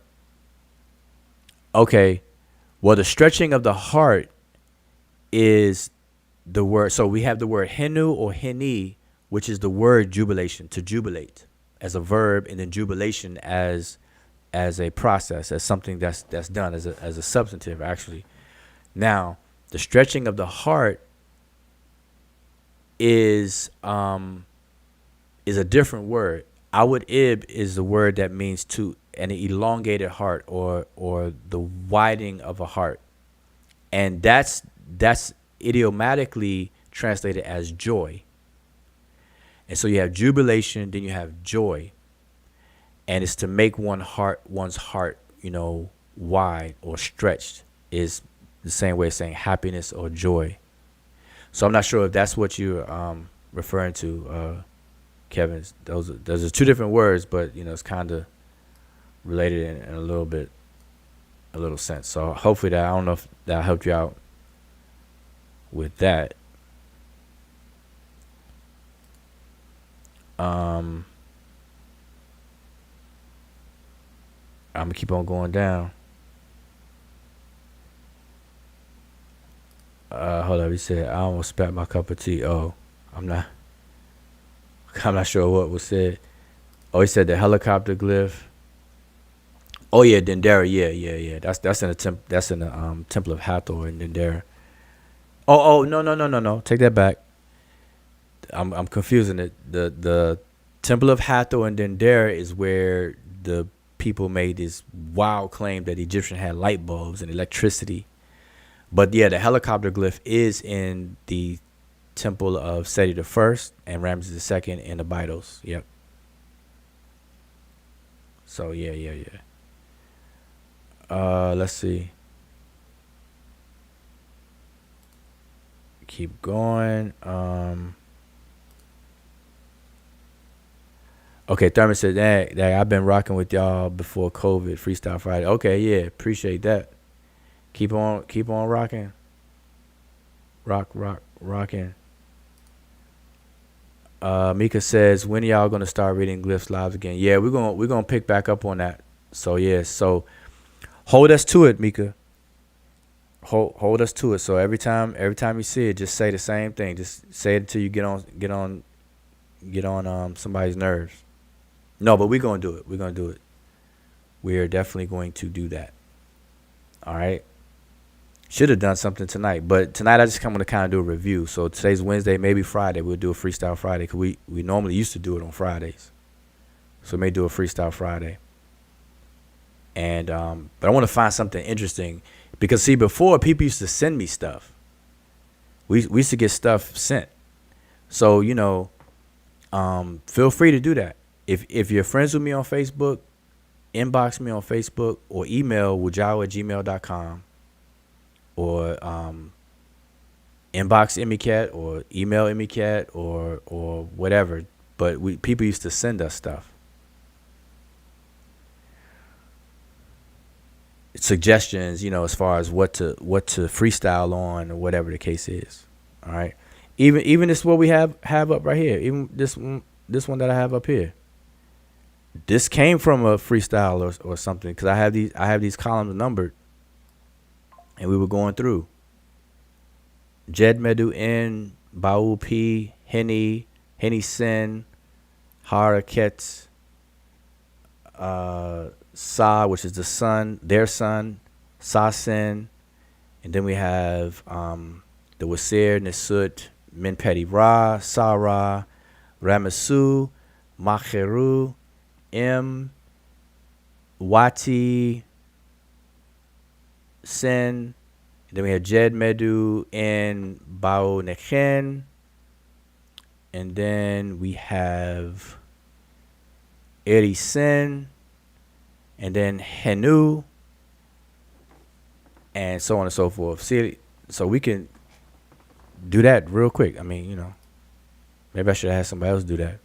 I mean, I'm just transliterating, like I'm doing Egyptology speak, transliterating, but I'm not saying what it means. So we have words spoken by the souls of P. So if I translate it, Jed Medew in words spoken by Baul P, which is the soul of P. And then we have Henny Sen, which is they jubilate, or their jubilation, or they jubilate, which is you have Sen pronoun. Haraket, which is their son. Sasin, their son. Then we have the king's name, the throne name, which is Minpeti Ra. Then the Sarah name, the son of Ra's name, as Ramasu. So this is one of the Ramesses. True of voice, the unique one, their unique one. Then we have the words spoken by the souls of Nekhen. They made, and then jubilation, etc., etc. So there you go, Mika. See how that was? See, we equal opportunity over here.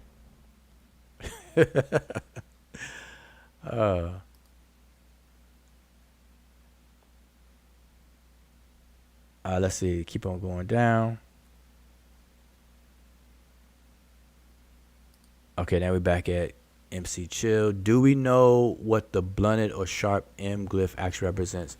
That's a good question. No, but real quick, Mika, yeah, I just did, because I had this picture up already, I just did that real fast. But we will do that in terms of like a freestyle. Kind of like what I just did, but we'll kind of slow it down and stuff like that. All right. Okay, so Kevin, you were saying, do we know? But that's a good question, Kevin. So let's see what let's find out. Let us find out. So it's the blunted or sharp M glyph. Let's find out real quick on that. Let's see. Let's go. Did my computer freeze? Nope. Almost got me. In case it does, I'm sure Emicat will take over. Okay, so let us go. Wait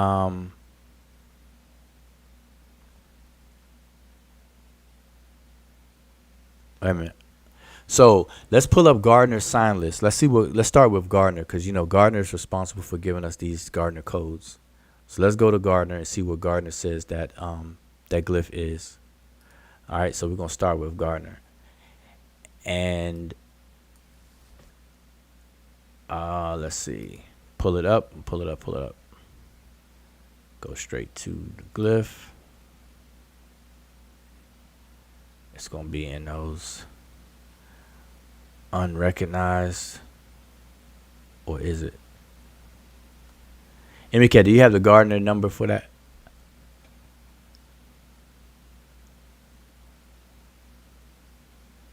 By chance? All right, I think I have it. It's some say J15 or AA15. So I'm gonna pull up because I want y'all to see this with me. We're gonna do this together.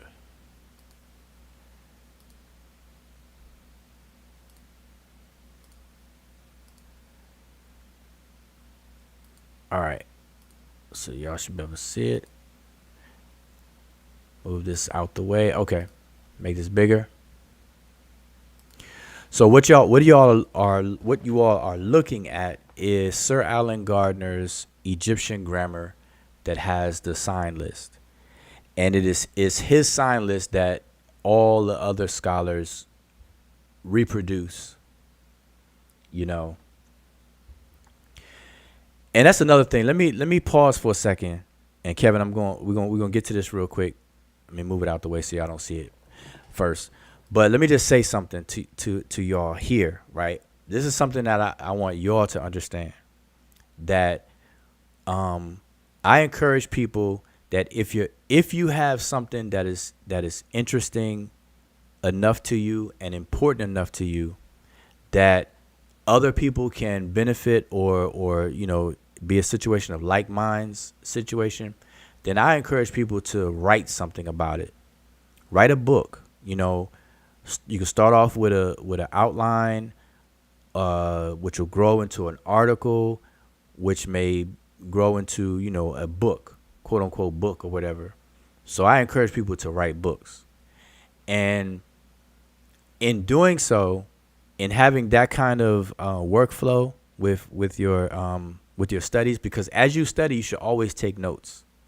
And from your notes, you can revisit your notes. But from your notes, you can organize it into bullet points and outline, and then organize it into an article. And then it may grow, or you may merge different notes on related investigations or whatever, and then write a book about whatever.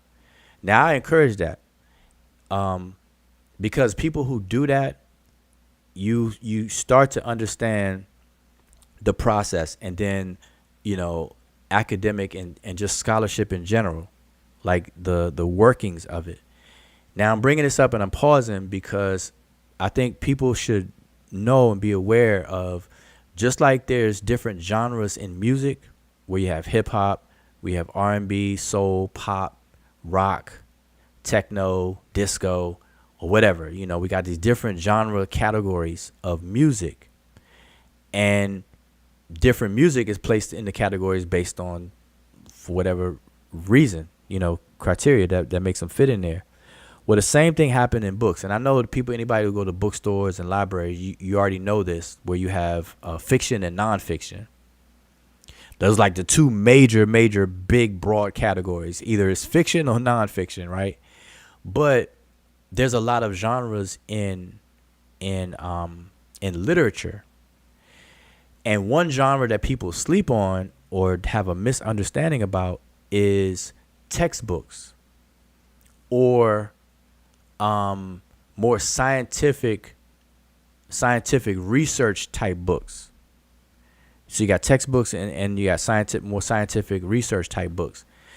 So I'm bringing this up because in those two broad genres, there's a thing called common knowledge, where the authors of these books will write things, and they will have part of their content something that is common knowledge.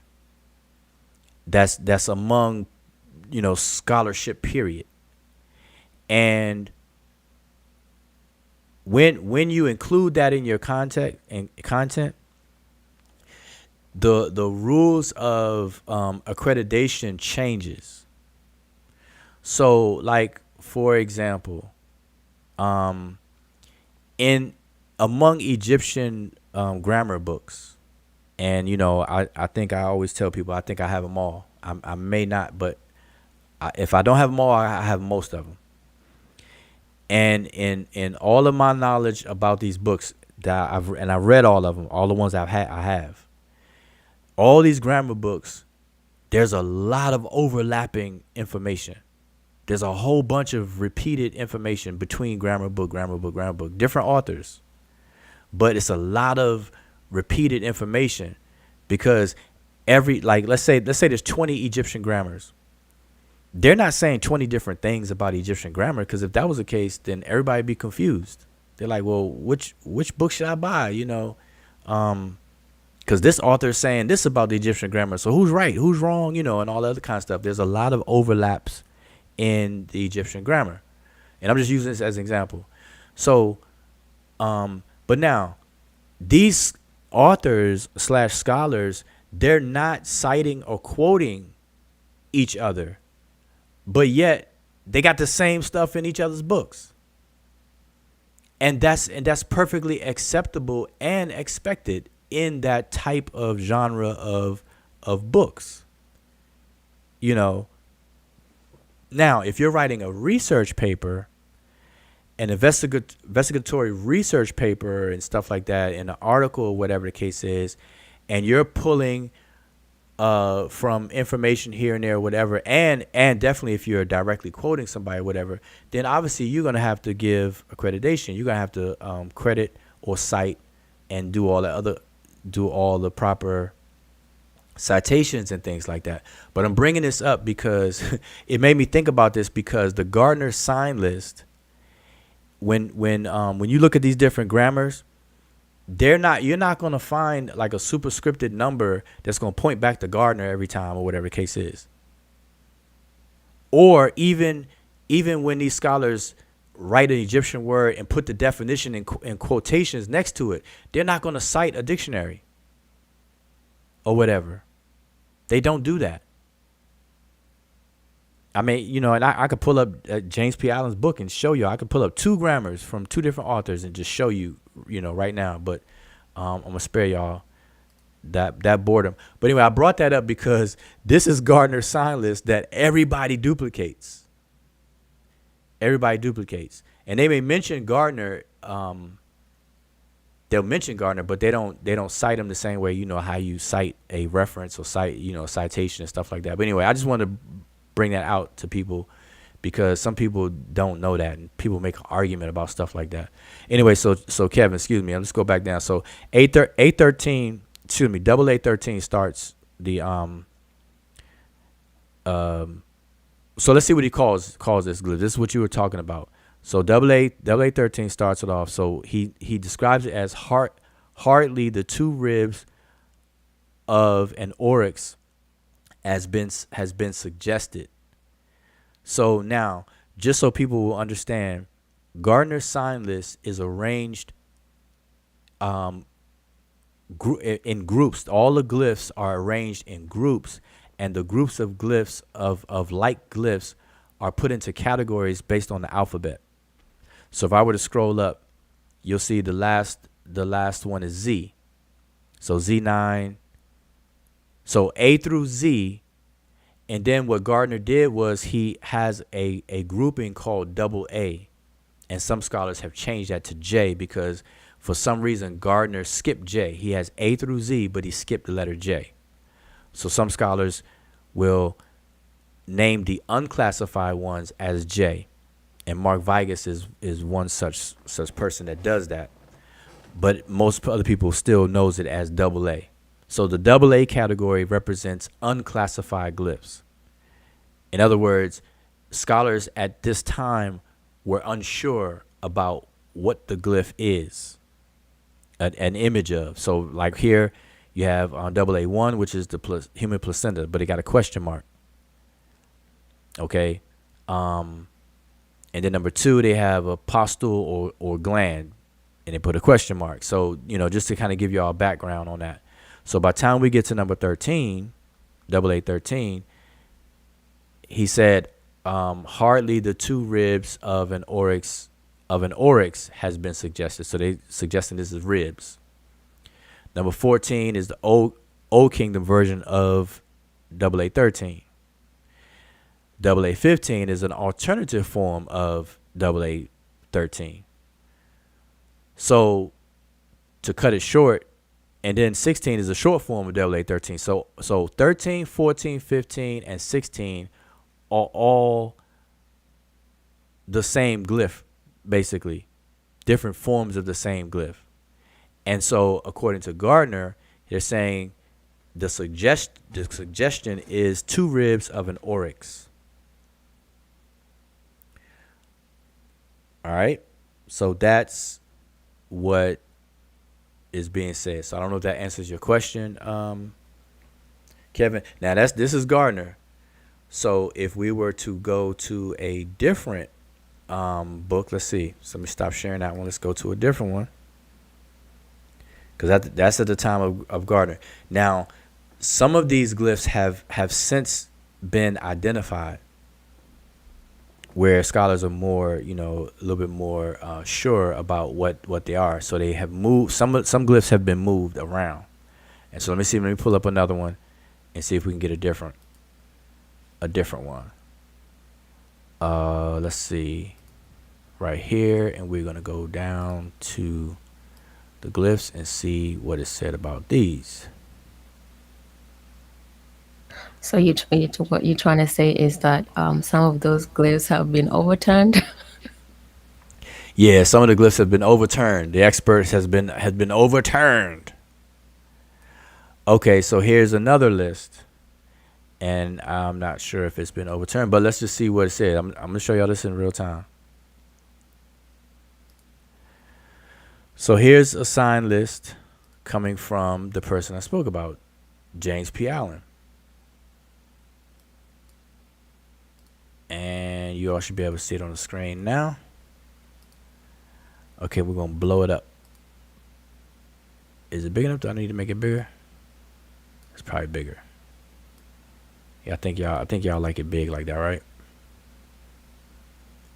Can you see it? Yeah, that's better. I should have done the other one like that. Okay, so as you can see, so let's go back to the top. So we have double A unclassified. So now look what James P. Allen says. He says double A1 is just unknown. So he don't even say placenta with a question mark or anything. He just says unknown. Now, mind you, this particular book came way after Gardner's book that I showed y'all just now. The second one, he still has the same postular gland, etc. But let's go down to 13 where we were. So here it is, 13. See, he just simply says unknown. And then he says 16 is the front half of double A13. Now notice that 14 and 15 are not in the list, but they're over here. So he just says they're variants of it.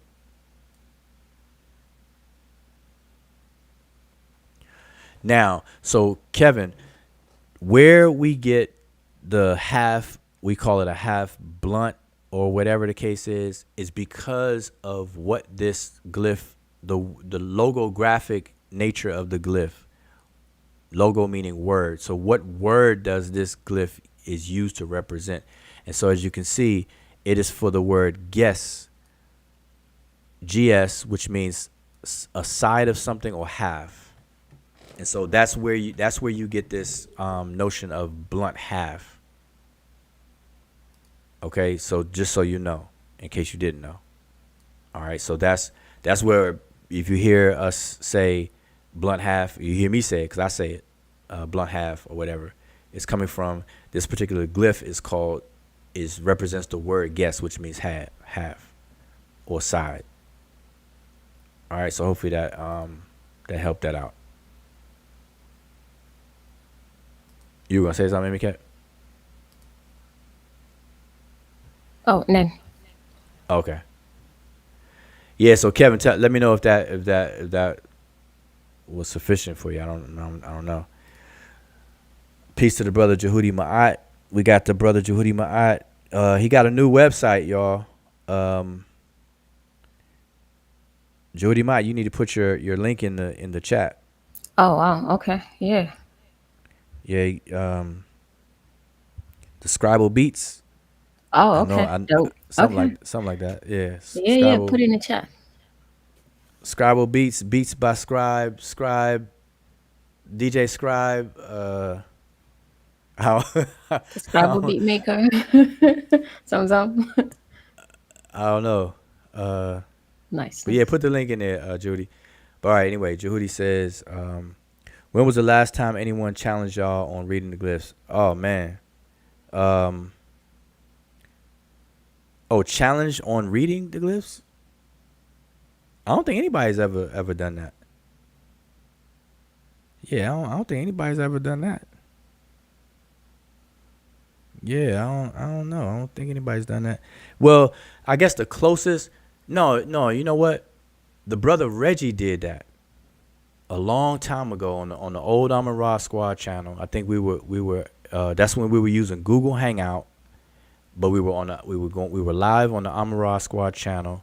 It was me, Unk, Smash, Ned, and I think it was as far as time frame, it was around about the time when Walter Williams claim and Seti and Pharaoh were making the claim. I think it was somewhere around that time frame. But I know what Reggie did, he came on the panel and he pulled up something. Like he pulled up some random, he shared his screen, he pulled up something, and then he just was asking, people on the panel to read it. But I'm saying I don't think he was making that into a challenge though. But that's the closest that I could think of. But he was asking everybody to read it or something, and I think he was trying to make a point. But his point wasn't to challenge people though. So I don't want to give people the wrong impression. But whatever he pulled up, it was whatever it was, and then everybody took a stab at it. And I wish I had that video, man. I wish I had that video. But y'all know the old Amara Squad channel got taken down. I wish I had that video. I really do, because I just wish I had that video, because that spoke a lot of things right there. Because I kept my mouth shut when everybody, because we were going down the line, because on Google Hangouts, everybody, when people are on the panel, I don't know if y'all remember Google Hangouts, but everybody's avatar was at the bottom, and you can see from left to right who was on the panel. And so I remember me being on the right, so I would be last if you go from left to right. And so I don't know if I was the last person, but I was next. I was to the right. I just know that. So I know Smash was before me, Ned was before me, and I don't know if then it was me or whatever. But anyway, so everybody took turns and whatnot and was reading it. But I just know that when it came to me, I was just reading it. That's why I wish I had the video, because we had to read it, and then I had to read some other people's. I had to read some other stuff that other people was trying to do. Yeah, but anyway, we're gonna leave that alone. But so Jehudi, that's it. I don't think anybody challenged. Yep, but I don't think that. See, people don't deal with the language enough to even get into that, So I don't think, because here's the thing: if somebody were to challenge let's say somebody were to challenge on this right here, you got to ask yourself: are there enough people who take up the study of the language enough or take it serious enough to even know. Because like I could tell y'all this says anything. You know, I can go through it and say, oh, you know what, and I wish I had the video. Listen. Oh, as a matter of fact, oh, Jehudi, listen, Jehudi, if you still there, I know you still there. Jehudi, I don't think you were present. But there was a time where we were in a Google Hangout, and it was this brother. I forgot this brother's name.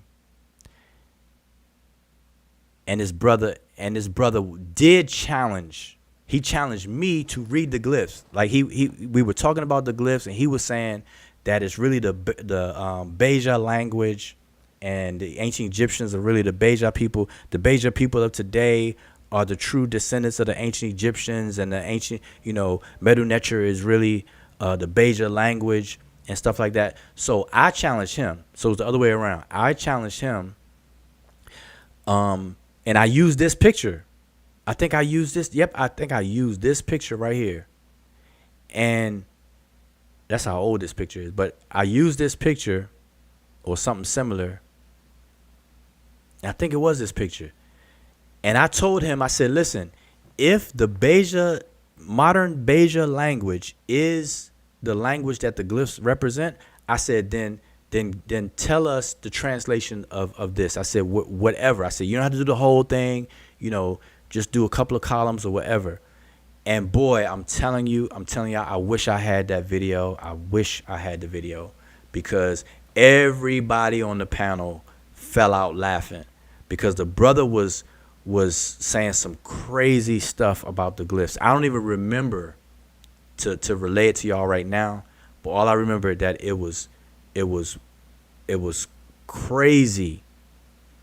It was something along the lines of like, instead of saying Jed Medew in, he said some other stuff, and he was saying, yeah, the staff is used to catch the birds in the net, and the birds in the net, they go into there and do this and that.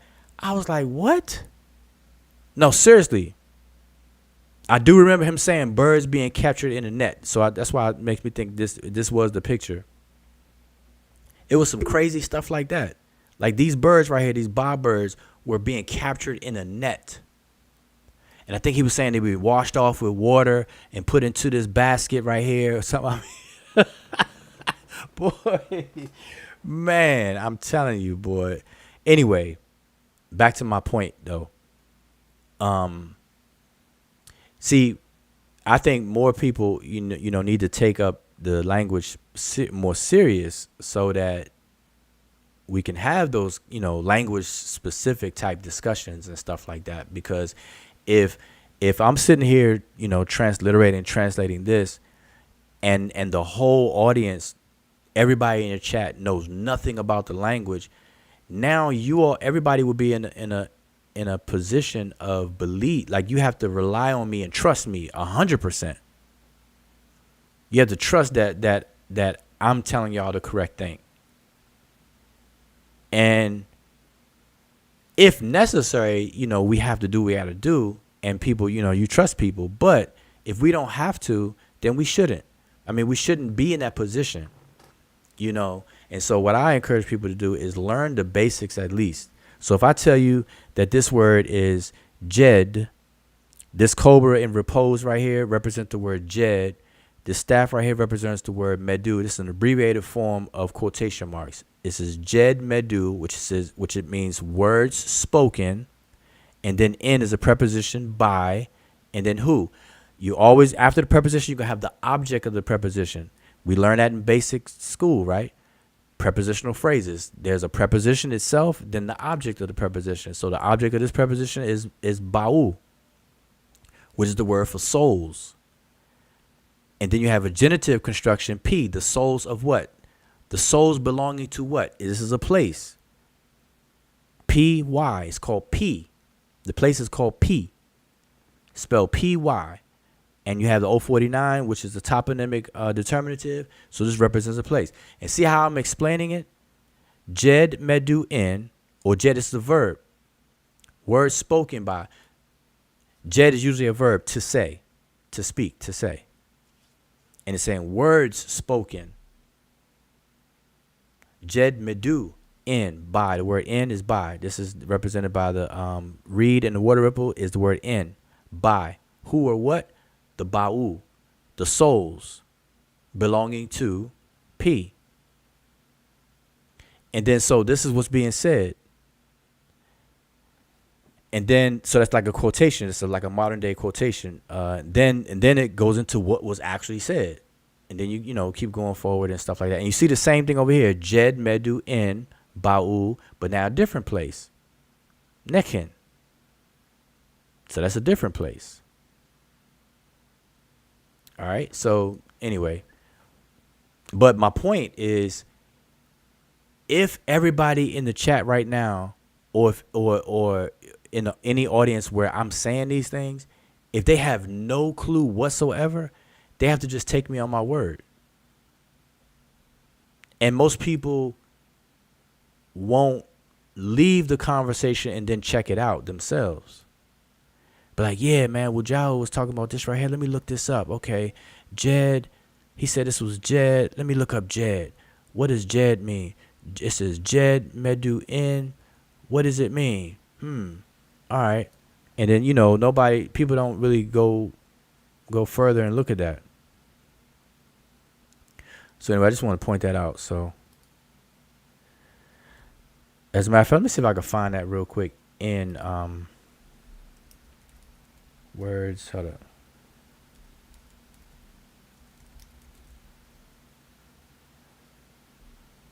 I'm just curious because I want y'all to see it.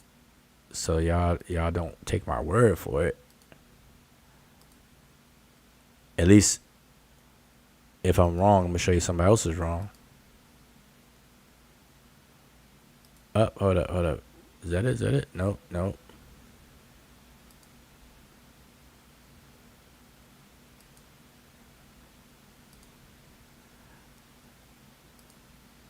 I'm just trying to see if I see something in here, because since I have James P. Allen open up, I'm just trying to see if there is the same formula in here real quick, see if how fast I can find it, because I know it's in here. It's just a matter of me finding it.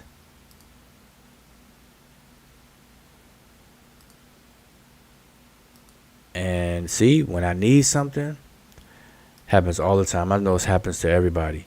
When you're not looking for something, you see it everywhere. Then when you need it, everything goes hot. I think things have a mind of their own. Okay, here we go. Well, no, it's just showing different geminated forms of that word. So I cannot find it fast enough for y'all, so I won't bore y'all with a bunch of silence.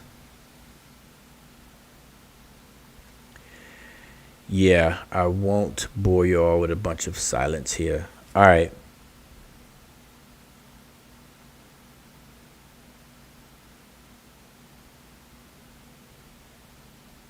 Nope. All right. So maybe next time.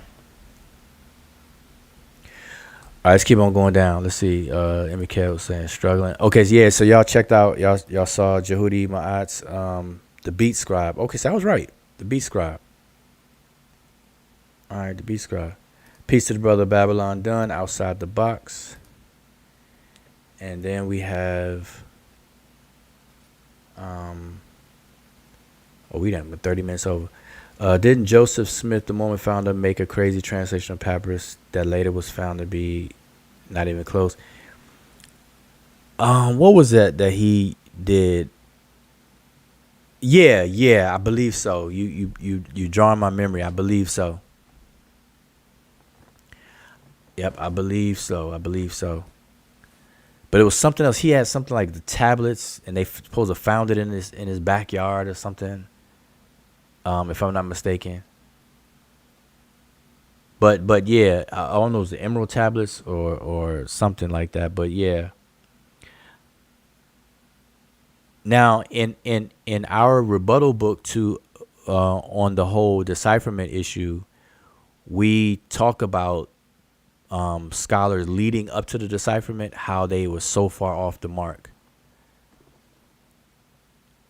And I forgot the name of, was it Kirscher? Anathasius Kirscher or something like that, Emiket?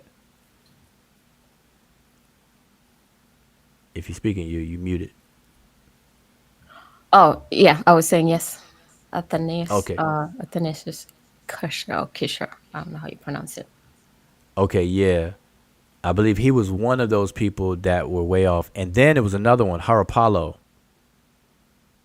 Yep. was also way off like that. Yep. Yeah. They took a phrase, and I'm definitely paraphrasing because I don't remember the phrase, but they took a simple phrase like Jed Medu in Wasir Kenti Amintiu, right? Which means words spoken by Usir, foremost of the Westerners. That's what the phrase I just said. Jed Medu in Wasir Kenti Amintiu. That means words spoken by Wasir, the foremost of the Westerners. But he would translate it as something crazy like to beat the snake away from the mummified body's nose, or something like that. Some crazy thing because he saw the glyph of a snake and the glyph of a stick.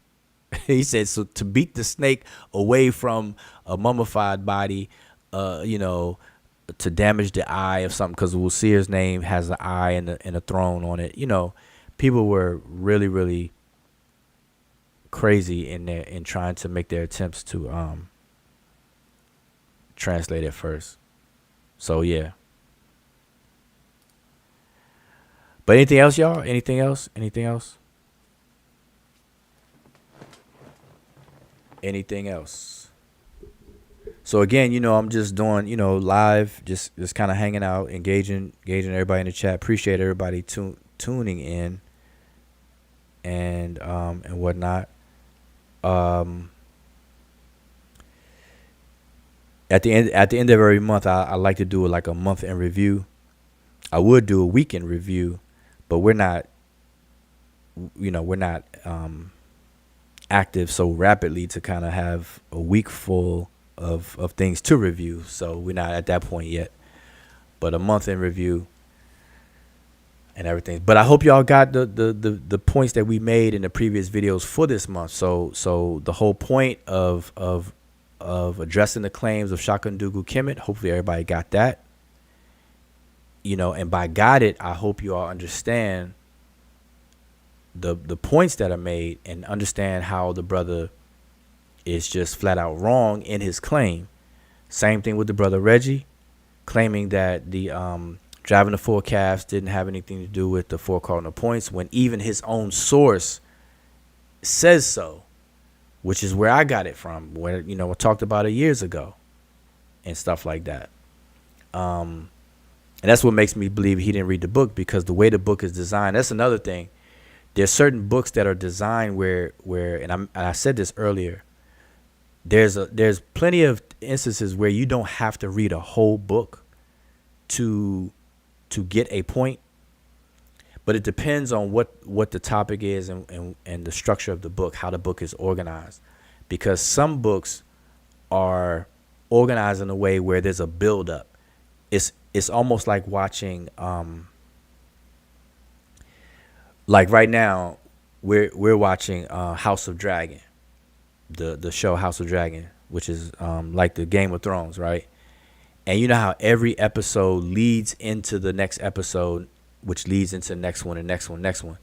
And depending on what subject you're talking about with the story, you can't just isolate one thing. You have to you have to have seen all of the episodes to grasp what's going on and everything for a lot of things.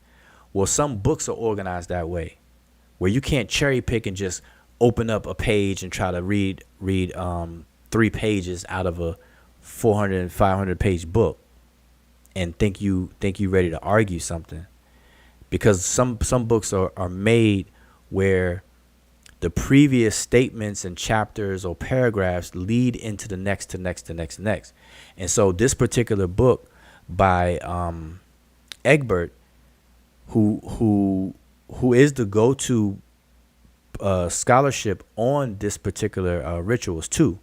It's the dragging of the merit chest and the driving of the four calves in the temple. These two rituals are performed by the king during the Zed festival. And so he wrote a book doing a full treatment on both of those rituals. But the way he wrote his book is he talks about the merit chest first, but then when he gets and talks about the driving the four calves, anything that mirrored the merit chest, he references back to the merit chest chapter part of the book. So if you only read in the second half and never read the first half, you're gonna miss some stuff because there's overlaps in the ritual, in the references and stuff like that. Then on top of that, he talks about how the ritual is layered. It has themes, and he named 4 different themes. And that's how the ancient Egyptians did. They had these rituals that were layered. You know, so for example, the deity Ma'at, the concept of Ma'at, there's a personal layer of Ma'at, there is a communal layer of Ma'at, a society layer of Ma'at, and then a cosmic layer of Ma'at. So the laws of the universe.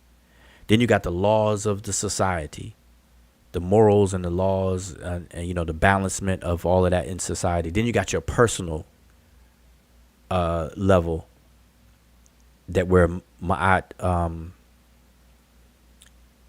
you know, is active on a personal level.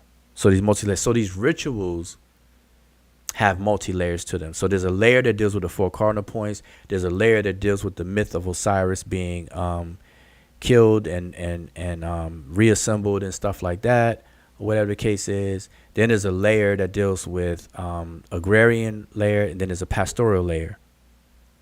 So he names these 4 different layers that one ritual represents. But you have to read, you know, you got to read all of it. So for the brother to say that it didn't deal with the 4 cardinal points, when the scholar himself says it deals with the 4 cardinal points and why, and then the colors, you have the hedge, the kem, the desher, and the spotted one. I think it's the word waj. Nah, waj is green. I actually forgot what the color, what the term was for the spotted one, for the multicolored. Well, those represent the 4 and the calves that, you know, that go with it, represent the 4 cardinal points and whatnot. But those colors and everything are have a certain reality behind that symbolism and stuff. And it's not talking about the skin color of people or anything like that. And that's how this whole thing came up, because certain people are trying to say the Egyptians are black because they're associated with the black divine herd or cattle and all that. That's Reggie's, and I'm paraphrasing. And then you got people who are saying that the very word Kemet is describing people's skin color. It's the land of black people, just directly like that. So you got all this stuff mixed up in these crazy arguments. And trust me, all of them are anachronistic and retarded. They really are. You know, maybe next time we go live. Well, we already beat that whole conversation down too much. I'm not even going to entertain that whole black stuff anymore. Unless somebody, you know, brings something up new to the table. All this other stuff, repeating this stuff over the past 7 years is crazy. People just need to get inside their head that the modern social construct that we're affected by today did not exist back then. So stop worrying about it. Stop trying to focus on the skin colored Egyptians. The Egyptians referred to themselves in contradistinction between other people as the Remech. Their very word Remech was a word for people, but in the sense of comparing themselves to other people, they called themselves the people, like literally the people of people. You know, and that's all people have to understand. Once people understand that, hopefully they'll just leave it alone. Just call the Egyptians, if whatever. Just call them by the name that they use, the Remech. That's it. The Remech. Everybody by now will know what you're talking about. And I'm telling you, we popularized that term, remech, on the internet. I mean, not the internet as a whole. I'm not going to pretend to say that, but I'm saying in the conflict community, we're the ones, by we, me, Asar, Sanjeti, and maybe a couple of others, we're the ones that popularized that term. We're the ones that popularized everybody out there saying that Egypt wasn't called Kemet to the 11th dynasty. Anybody that you hear say that, pretty much anybody, not everybody, because I don't speak in absolutes, but the majority of people that you hear say that is because of us. And I'm telling you, I wish the original Amara Squad YouTube channel wasn't taken down, because it's a whole gold mine of information on those videos we used to do. We used to go live all the time, man. We used to go live like every day, every other day. You know, it's crazy. All of that stuff is lost. I wish I was of the mind to just download everything as it happened, but it's gone. So, anyway, I was going to go ahead and wind down. You know, Mika says black only applies to American. Pretty much, because even on the continent, you know, as time goes on, more people adopt it, but everybody on the continent really knows the deal. They don't refer to themselves like that. It's a modern thing anyway. You know, whether it's through colonialism or the transatlantic slave trade, it's a modern thing. And then why are people so gung ho about an exonymic naming? You know, that whole Negro stuff, that's what the colonizers call people. And that's what happens everywhere. The Arabs, when they say Balad el Sudan or Balad al Sudan, when they shorten it now to Sudan, the land of the blacks, that's the Arab speakers doing that. That's not the people themselves doing that. You know? Ethiopia, burnt surface or burnt faces that they try, you know, translate that word to and stuff like that. These are exonymic things that are done. And I don't for the life of me, I don't understand why people are so gung ho and hard for advocating that. And you know what? Here's something, and this probably be the last thing I say, right? Here's something to think about. Okay, ancient people did not have the same conceptualization of continents that we have today. Now, at first listen, that may sound weird to you because continents are continents, right? So what we're calling continents, of course they existed in ancient times. Like Africa didn't just pop up, 5,000 years ago, the continent. And, North America and the Americas did not just get here, 5,000 years ago. So the continents themselves, the land masses, definitely have been where they are. Obviously you got continental drift over long periods of time. But we're not talking about that. So the African continent itself obviously exists, and it existed. But the concept of a continent and a division of these continents is relatively new. Okay, so the ancient people for the Egyptians, they did not know about Africa as how we know Africa. Okay, now I'm saying that to say that today when I say we, I'm saying Americans, especially people in the West, but in my experience, it's definitely people in the United States. People in the United States, whenever Africa is being discussed in no matter what shape or form, right? I think we got Robert came back. No matter what shape, form, or fashion Africa is being discussed, or the people of Africa being discussed, or whatever, notice that we always describe Africa as if it was a country and not a landmass with thousands of different ethnic groups and languages, and as of today, I think 54 distinct nations.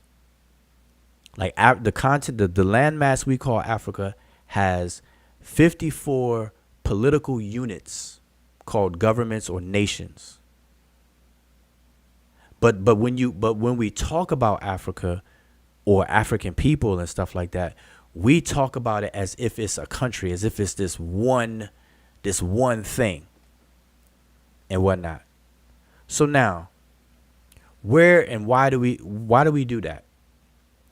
One reason, not the only reason, but one of the reasons is due to the transatlantic slave trade. And I keep telling everybody that the transatlantic slave trade is a huge marker in time for history.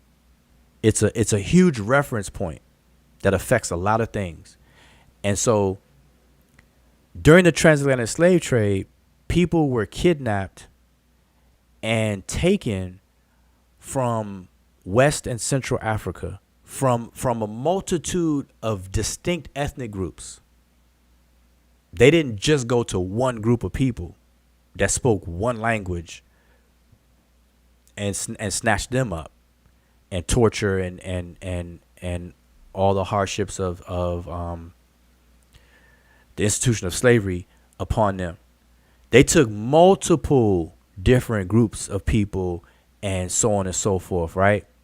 So think about it. So now these people have been kidnapped, and we know all of the treachery and torture and everything just on the traveling to get to the Americas, North America and whatnot, or the United States specifically, and then to endure all that, to endure the trip, and then to endure what took place after once people got here.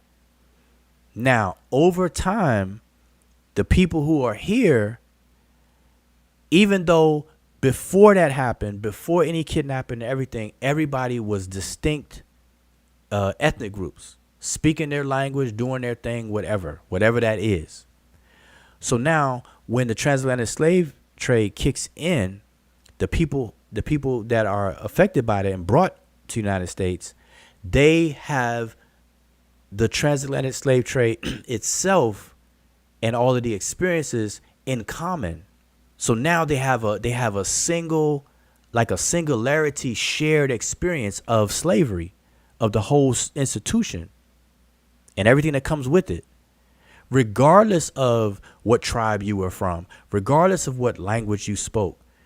Everybody that was affected by that shared the same, endured the same slavery institution. So when you have a multiplicity that can be overlaid on a singularity, that starts to bind people together. And so think about this. When we say Africans, and if you really think about it, technically, the kidnappees, those who were kidnapped and brought to the United States over that period of time and shortly thereafter, they became the true Africans. Because it's through that experience that you don't care that the individual ethnic groups and stuff, those borderlines between ethnic groups start to blur and disappear, and you become one people, a people that are enduring the torture of the institution of slavery. And so it's really the those who have been enslaved in America, they are actually the true Africans. Because you walk backwards in time, prior to the slave trade, they were not African. People were not Africans. They were whatever ethnic group they were. They were the Ashanti. They were the Yoruba. They were the Igbo. They were the whatever. they were what they were. But when you get over here, all those borderlines of being Yoruba, of being this or being that and being whatever, all that stuff starts to fade away. And it is not as important or a staple anymore. So now you're over here in a strange land being tortured and forced to do X, Y, and Z and whatnot, and then time passes by, you have that collective experience, and then you form an identity, and that's the African identity. Because now you identify with a continent, and you don't identify with a single tribe anymore, because over time you don't even remember the tribe you came from. Like today, African Americans today, we got to take ancestry test kits and go to africanancestry.com to see what DNA we most likely share with on the continent and stuff like that.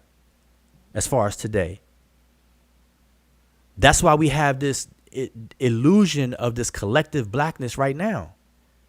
We have this flat blackness, skin folk is kinfolk type of thing. So people got to understand that. So anyway, let me keep going now, because I know I did a little rant right there. That's crazy. I'm going to call them indigenous Africans, and we know what that means. He said that's crazy. Okay, I'm not sure when you typed that and what I was saying when that was typed. But he said that's crazy. I'm going to call them indigenous Africans, and we know what that means. Yeah, the ancient Egyptians, as well as the Libyans and all that, they're indigenous Africans. So yeah, Whoa. yeah. But you said it. Our shared experiences is what makes us African Americans. Yeah, but I was Totally saying agree. Go ahead. when I just said it, you're right. But when I just said it, I wasn't even including Americans. I was saying African. Like today we say African Americans, but I'm saying the transatlantic slave trade is what created Africans. Yeah, I agree, 100%. That's what I'm saying. That's, technically, if people just, relax and really think about it, Africa is a very broad, like the people on the continent have their identity still intact, and there are distinct groups of people on the continent. And we could just take any location, and I always use Emiket example because she's here. In the nation or the political unit called Kenya, the nation of Kenya, the country called Kenya, or the state, definition of state in the world stage of Kenya, is a political entity. It's a polity. But the people that occupy that political territory, geographic territory we call Kenya, they're not all the same people. They're distinct people, but when you raise it on a political level or a national level, they're all Kenyans by nationality. But when you go the level below that, they're individual and distinct people. You got the Maasai, Kikuyu, the Luo, the Luya. Who else am I missing, Emike? A whole lot. Kisi, the Kalenjin people. Oh yeah, the Collagen, Kisi. Yep. Yeah, there's so many. Yeah. Okay, well that's enough. But I'm saying that's the point. They have their identity border, like an imaginary border of identity that lets you know, okay, this person is Luo and that person is not. But collectively, they're Kenyan. Now, over here in the United States, over time, that's my point. Over time, those ethnic identity level borders, those borders that would be there, they evaporated. And so that bred or emerged or allowed the emergence of this collective identity that became the true African, because now all we can do is identify with recent ancestry for the continent, the whole continent, and not specific to a particular ethnic group, etc. I mean, there's no way around that. Like, I mean, we're here right now, and nobody can, unless somebody gonna rewrite that recent history, nobody can refute that. Now, you might disagree with saying African or whatever the case is, but that's all minor.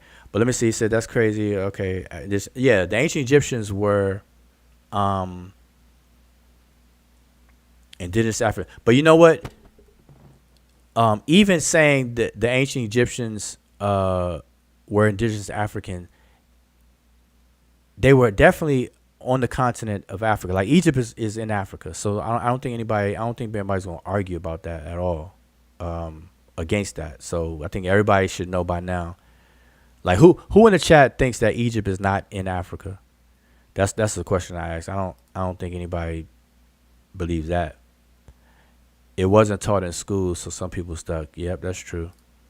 Sawa saying, it's like you guys forget that it was people in that land before Egypt was formed, and that's the part I don't understand. See, Sawa, you're on the wrong channel saying stuff like that. Because on this channel, we always say, I'm going to speak for myself, I always say that the Nile Valley and the Delta, the geographical territory that's called Egypt, was populated by people from multiple directions. And when the state formation was occurring, yes, there were people there. Like, that's just crazy for people to not believe that.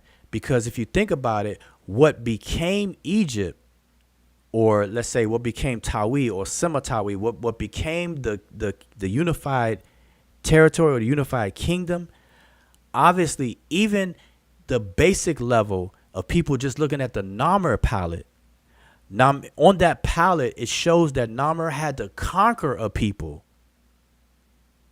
to form Egypt.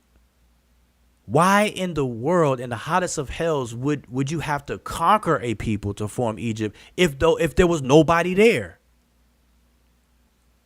That's like a duh moment right there. So, but Sawa, I just want you to understand.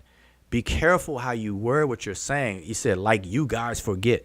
No, I don't know what channels you're used to frequenting, but we don't say that on this channel.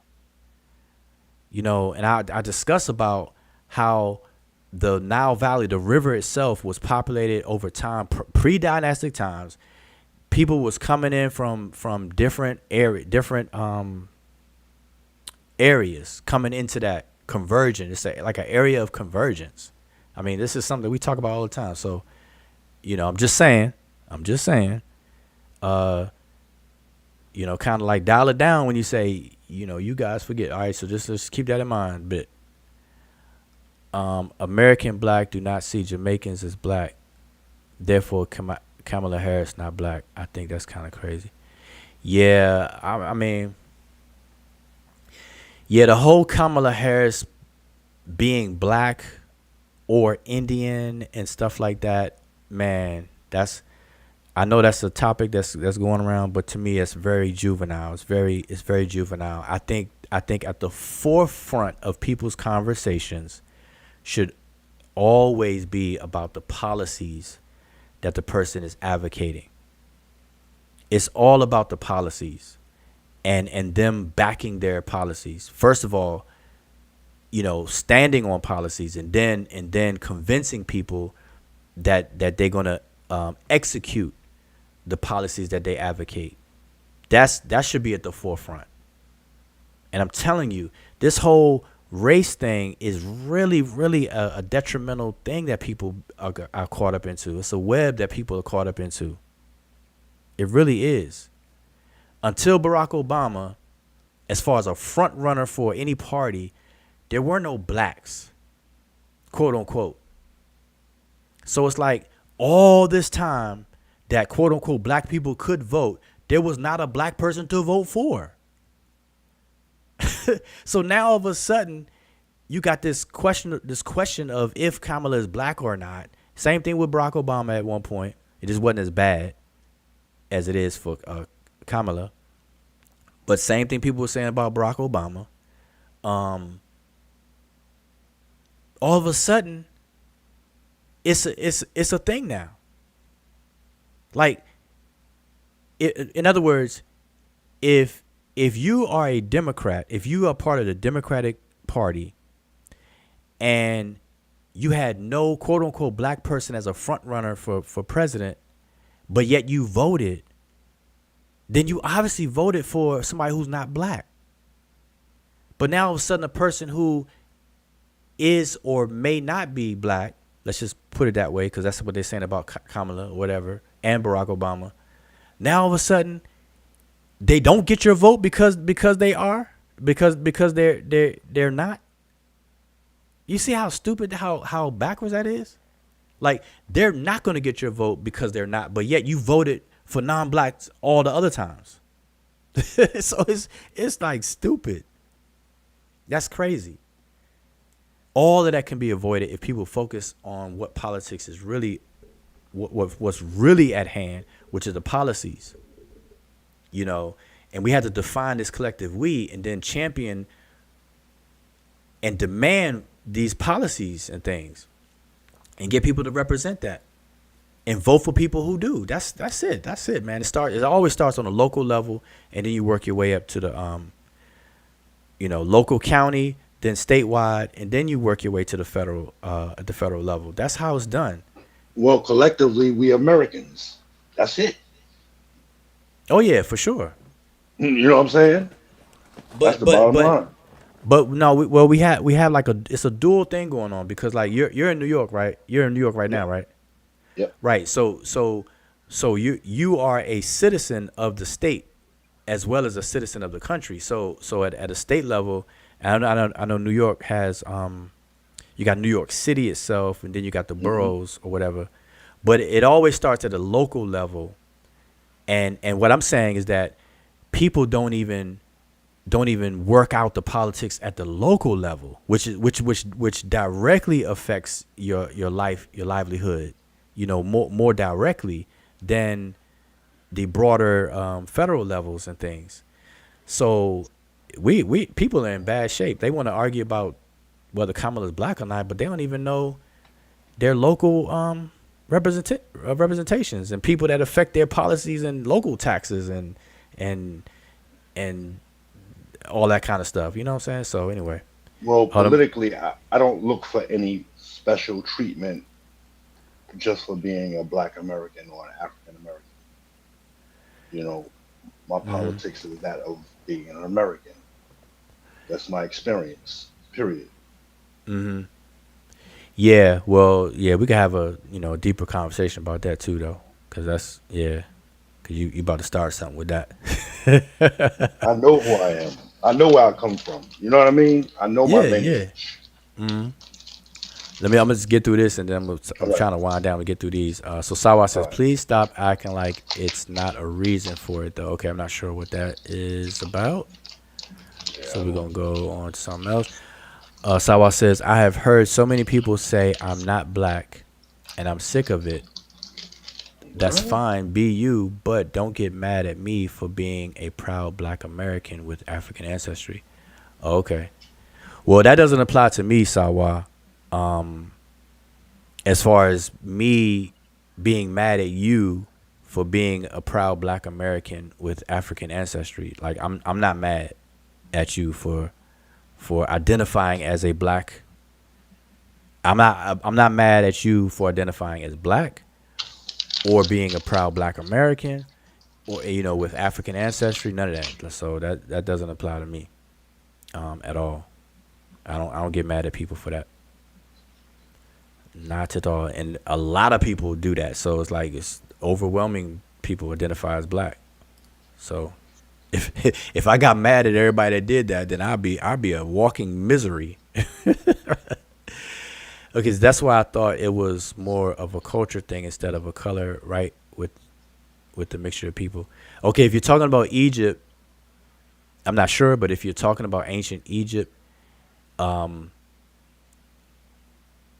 with ancient people in general, but specifically ancient Egypt, yes, it was definitely about a culture. It was cultural based and not color based. It definitely wasn't color based. Because ancient Egypt, in terms of color, in terms of skin color, ancient Egypt had a gradient range of people with various skin colors, from light skin to dark skin. That's just part of ancient Egypt's history, and it's always been that way. Light to dark. There's no one way to look Egyptian, and even in ancient times. So, you know, their identity was based on cultural elements, not skin color. And today we refer to that as ethnicity. You know, your ethnicity is shared cultural important elements that people identify with, and it forms a tacit agreement, this unconscious agreement of a belonging to a membership of those others that share in your values and things. And so and most of those things are cultural elements: language, mode of dress, mode of food production, weaponry, a collective system of provision, survival, all this other kinds of things. What else? Being a woman president is hard to be in the United States. Oh, we don't know that. We don't. I mean, if Kamala is voted in, obviously she'll be the first. So that will be a not you, brother. Will is a statement for Well, people who don't. Oh, okay. It's a technically, statement. she's right because you could already see the talking points, which is crazy because me being familiar with other countries where they have women president, even during the elections and all that kind of stuff, the talking points have always been kind of different. So you can really tell the environment or how it Yeah. is. Well, yeah. I mean, if we just look at the pattern of women in certain professional positions, period, then we can pretty much deduce that it's going to be a rough road for a woman, whether it was Clinton when Hillary Clinton was running, whether it would have been her or now Kamala, or even if Michelle Obama was a person that decided to run. And I know people were hoping that she would run or something, but regardless, it's a first. It's a lot of things that's gonna be heavy on that first woman, because it's the first time of a woman. It's because, remember, the president is also not only the leader or the head of the executive branch of government, but the president is also the commander in chief of the U.S. military, the entire military. So to have a woman as a commander of the entire armed forces is going to be a first as well, and that has never happened. I mean, obviously the president never happened, but I'm saying just on the military level, that's never happened. That means, she's the head top commander of all of the United States armed forces. Whoever that first woman gonna be, if it's Kamala or not. I So think she's strong enough to handle it, because they're gonna go after her personal life. You know what I mean? Because she's been the girlfriend of a few people and a couple of celebrities and high profile people. well, but But but but to her, but what's gonna work in her favor even with that is that they already did it. Like she ran that's what I'm already. saying, right? That's what I'm saying. So they're not going to be able to expose anything new. You know what I Right. mean? That's what I'm But saying. like I said, Yeah, they're not gonna be bringing up anything they're new. going to try, but they're going to do it. They're going to try to go after her personal life. Just because she's a woman. You know what I mean? And try to use that as a weakness, but it's not Mhm. going to work. And boy, when she become She's very president and qualified. make one little mistake, No, it's going to be blamed on her sex or her gender. yeah, but she's You more know. than qualified to be president. Period. Okay, Mika, I don't know if I'm right or wrong, but Mika, aren't you in the military or something? I don't know why I think that, but you can correct me if I'm wrong. I know somebody's in the military that we were familiar with. And Kevin says, I'm currently in Chicago for the National Black Journalists Convention. Trump came in today on some immediate foods. Oh, yeah, man. Oh, man. Oh wow. Did y'all, Right. wait. See, I'm trying to avoid a political conversation, and I'm going to say No, this why because not? Why? Let's have we it. got, well, nah, we got to roll up. Oh, that's what it was. Mika's daughter is in the Navy. Okay. She said Okay, her daughter's cool. in the Navy. But no. What I was going to say was, I think Trump had an interview today. It was either today or yesterday, somewhere in Philadelphia, or I mean not Philadelphia, but Pennsylvania, um, where he had an interview and it was with a quote unquote black um, woman who was interviewing him, who was asking him the question. She was on stage, sitting down next to him, and she went straight to the gut jugular. I don't know if y'all saw that, but she went straight to the jugular. Like, why should black people trust you after you said X, blah, blah, blah, blah, blah, blah, blah. And boy, Trump was like, first of all, I have basically, I'm paraphrasing. He's like, basically, I'm offended at how you even asked your question. You didn't even say hi, hello, or anything like that. He was like sidestepping it, and then he said something along the lines of he didn't even know Kamala was black. And he said, yeah, because she was promoting Indian heritage all this time until she became black. Like it's like she just became black or whatever. So I don't know. Y'all need to check that out. But And oh sorry. good. Speaking of that, not that, but speaking of all that's going on politically, I remember there was like this big talk about black jobs, and it was kind of funny to me because we definitely used the term black job, and it just I don't know if you guys ever used it prior to that or know what it means. I have no idea what that means. Yeah, Oh, what does it okay, mean? okay, MK, what Black does because it mean? job. I guess I don't know if it's just in Europe or probably on the continent too, but we've used it every a lot. It's the kind of job that you do illegally, like like when you don't have papers or things like that, or you're not like it's not you're not paying taxes for it. It's like under the table type of job.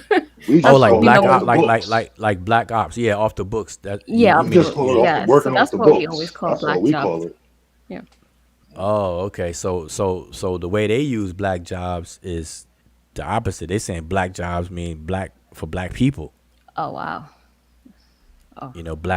Black jobs that are held by black people, Well, positions that are held by what's black that people. supposed to mean? Like Which is what? and isn't it the same kind of job that other people do too that are not black? Yeah, like I don't. Yeah, Black jobs is like what you. That's that's what I'm saying.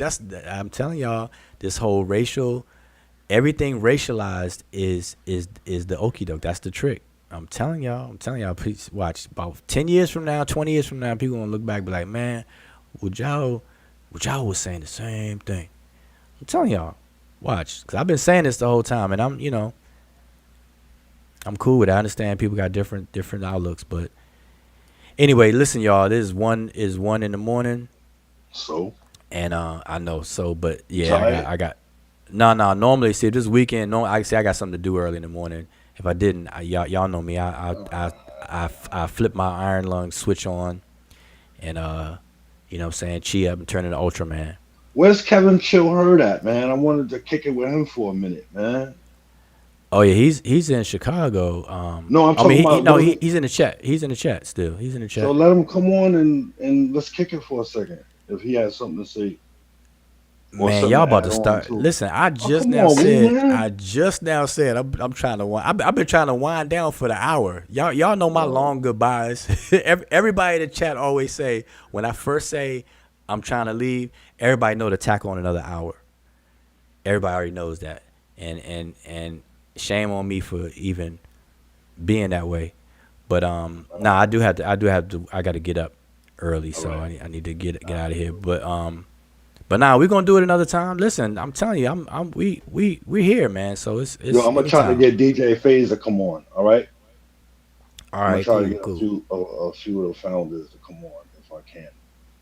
All right, hey, that's I'm gonna cool. reach out to him. But now listen, I want everybody to subscribe to my other YouTube channel under my name Bujao because conversations like, cause see, conversations where we can just go off the deep end on whether it's hip hop, whether it's politics, whether it's whatever, and don't have no Egyptian stuff involved with it. I'm gonna start doing that on my other channel. You know what I mean? Because just to keep it organized, keep things organized, because it forms an Yeah. archive here, and then so that's what I'm gonna do. So make sure y'all subscribe to that channel because I'll start going live over there on stuff like this because I like talking about stuff. There's a lot of stuff I like talking about now, like even health. Yeah, definitely, bro. You Um, gotta expand it. like I said, health and politics, but more so, see me, I definitely health because I'm definitely into nutrition and health and all that good stuff. But also more so sociology though, not so much politics, but like these social constructs and ethnicity, those kind of conversations. I definitely And you're dive in old. And you on that. definitely gotta open up yourself more to the average person, bro. You Yeah, understand what I'm even saying? music, even DJ, even music. Shoot, I'm telling you, man, you gotta we could expand the have a platform, bro. we Trust could me, have man.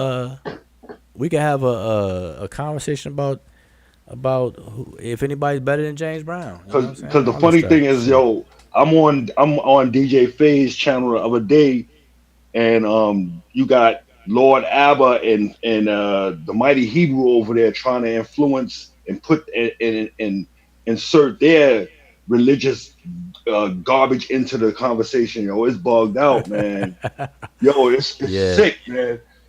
you know You what? know, I can imagine. I signed up for what's that app?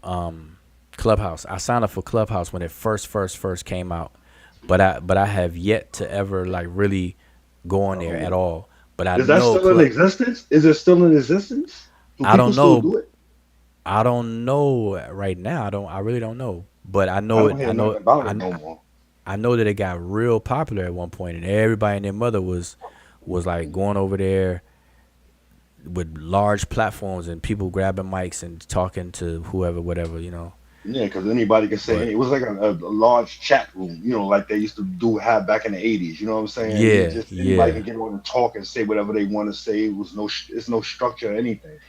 Yeah, that's yeah. all I remember about it. I never went there, but all from And everything that I heard, with clips and all that kind of stuff, it sounded like a busy yeah, it's marketplace. horrible. Yeah, it's horrible. It's horrible. Yeah, You know. that's what turned me off immediately because if it's not moderated correctly, like it gets people talk over each other. It's like it's totally chaotic. Yeah, it's like being out And on the street. Basically, it's yeah, like being on 125th Street. yeah, it Thousand takes too people long talking to at get the used to same that. time. Yeah, can't do that. But all right, man, Robert, I appreciate you coming on and enlightening on the hip hop. But we could talk about it more. Man, I I know haven't even MC. scratched the surface, bro. I already know. Watch you gonna make me bring out my Oh tech. man, I still got my turntables. I still got my Technics 1200s. I got the old school Technique 1200s. It's in storage. France, I'm a Europe, probably Express. That clean was one clean of them up and I might sell them though, cause I the don't techniques. yeah I haven't even looked at them in years, but it's still in perfect good condition and everything. So I don't know. Trans I got Europe Express was one of the major first records I remember. Also, Trans Europe Express. Remember that record? yeah. Trans It was on Tommy Boy, Europe wasn't it? Express. I don't remember what label. Nigga, how do I know what I'm label it was saying on? Just remember the record. I was a kid, man. no, Trans I know, but Europe I think I used to, Express. I definitely had it. I think it was Tommy Boy. The theme from SWAT. That was another big song. Oh yeah, yeah. Calling all cars. Yeah. Listen, man, I all of that, all of that. Even whole Bambada took all that. Remember Yeah, but yeah, Kraftwerk, and but the funny thing that what I think basically what I was trying to say earlier was that Bam, Herc, and Flash are not the foundation, and they're not the fathers, and that's where the misconception is. You yeah. Well, understand? listen, we gonna boy. If you say those things, you listen. Oh man, I I can't listen. Hold wait. on, wait, Oh, I but hold can't on. But wait. check this out. Check this out. If if a certain person heard you say what you just said, they will be trying to set up a debate with you right now. They'd be like, "Oh, we're gonna put you in the ring. We're gonna get you in the ring. We're gonna they Oh gonna yeah, I probably know. try to He's an get you. idiot. Yeah, he's an they gonna idiot. he gonna try to put you in the ring with somebody and put it on pay-per-view and everything. I guarantee. And everybody in chat know who I'm talking about Yeah, that would he's be a doing that. degenerate idiot. He'd be trying to, Robert Red, we got Robert Red in corner number one weighing in at 190 pounds. He's claiming that hip hop started in the park in 1956.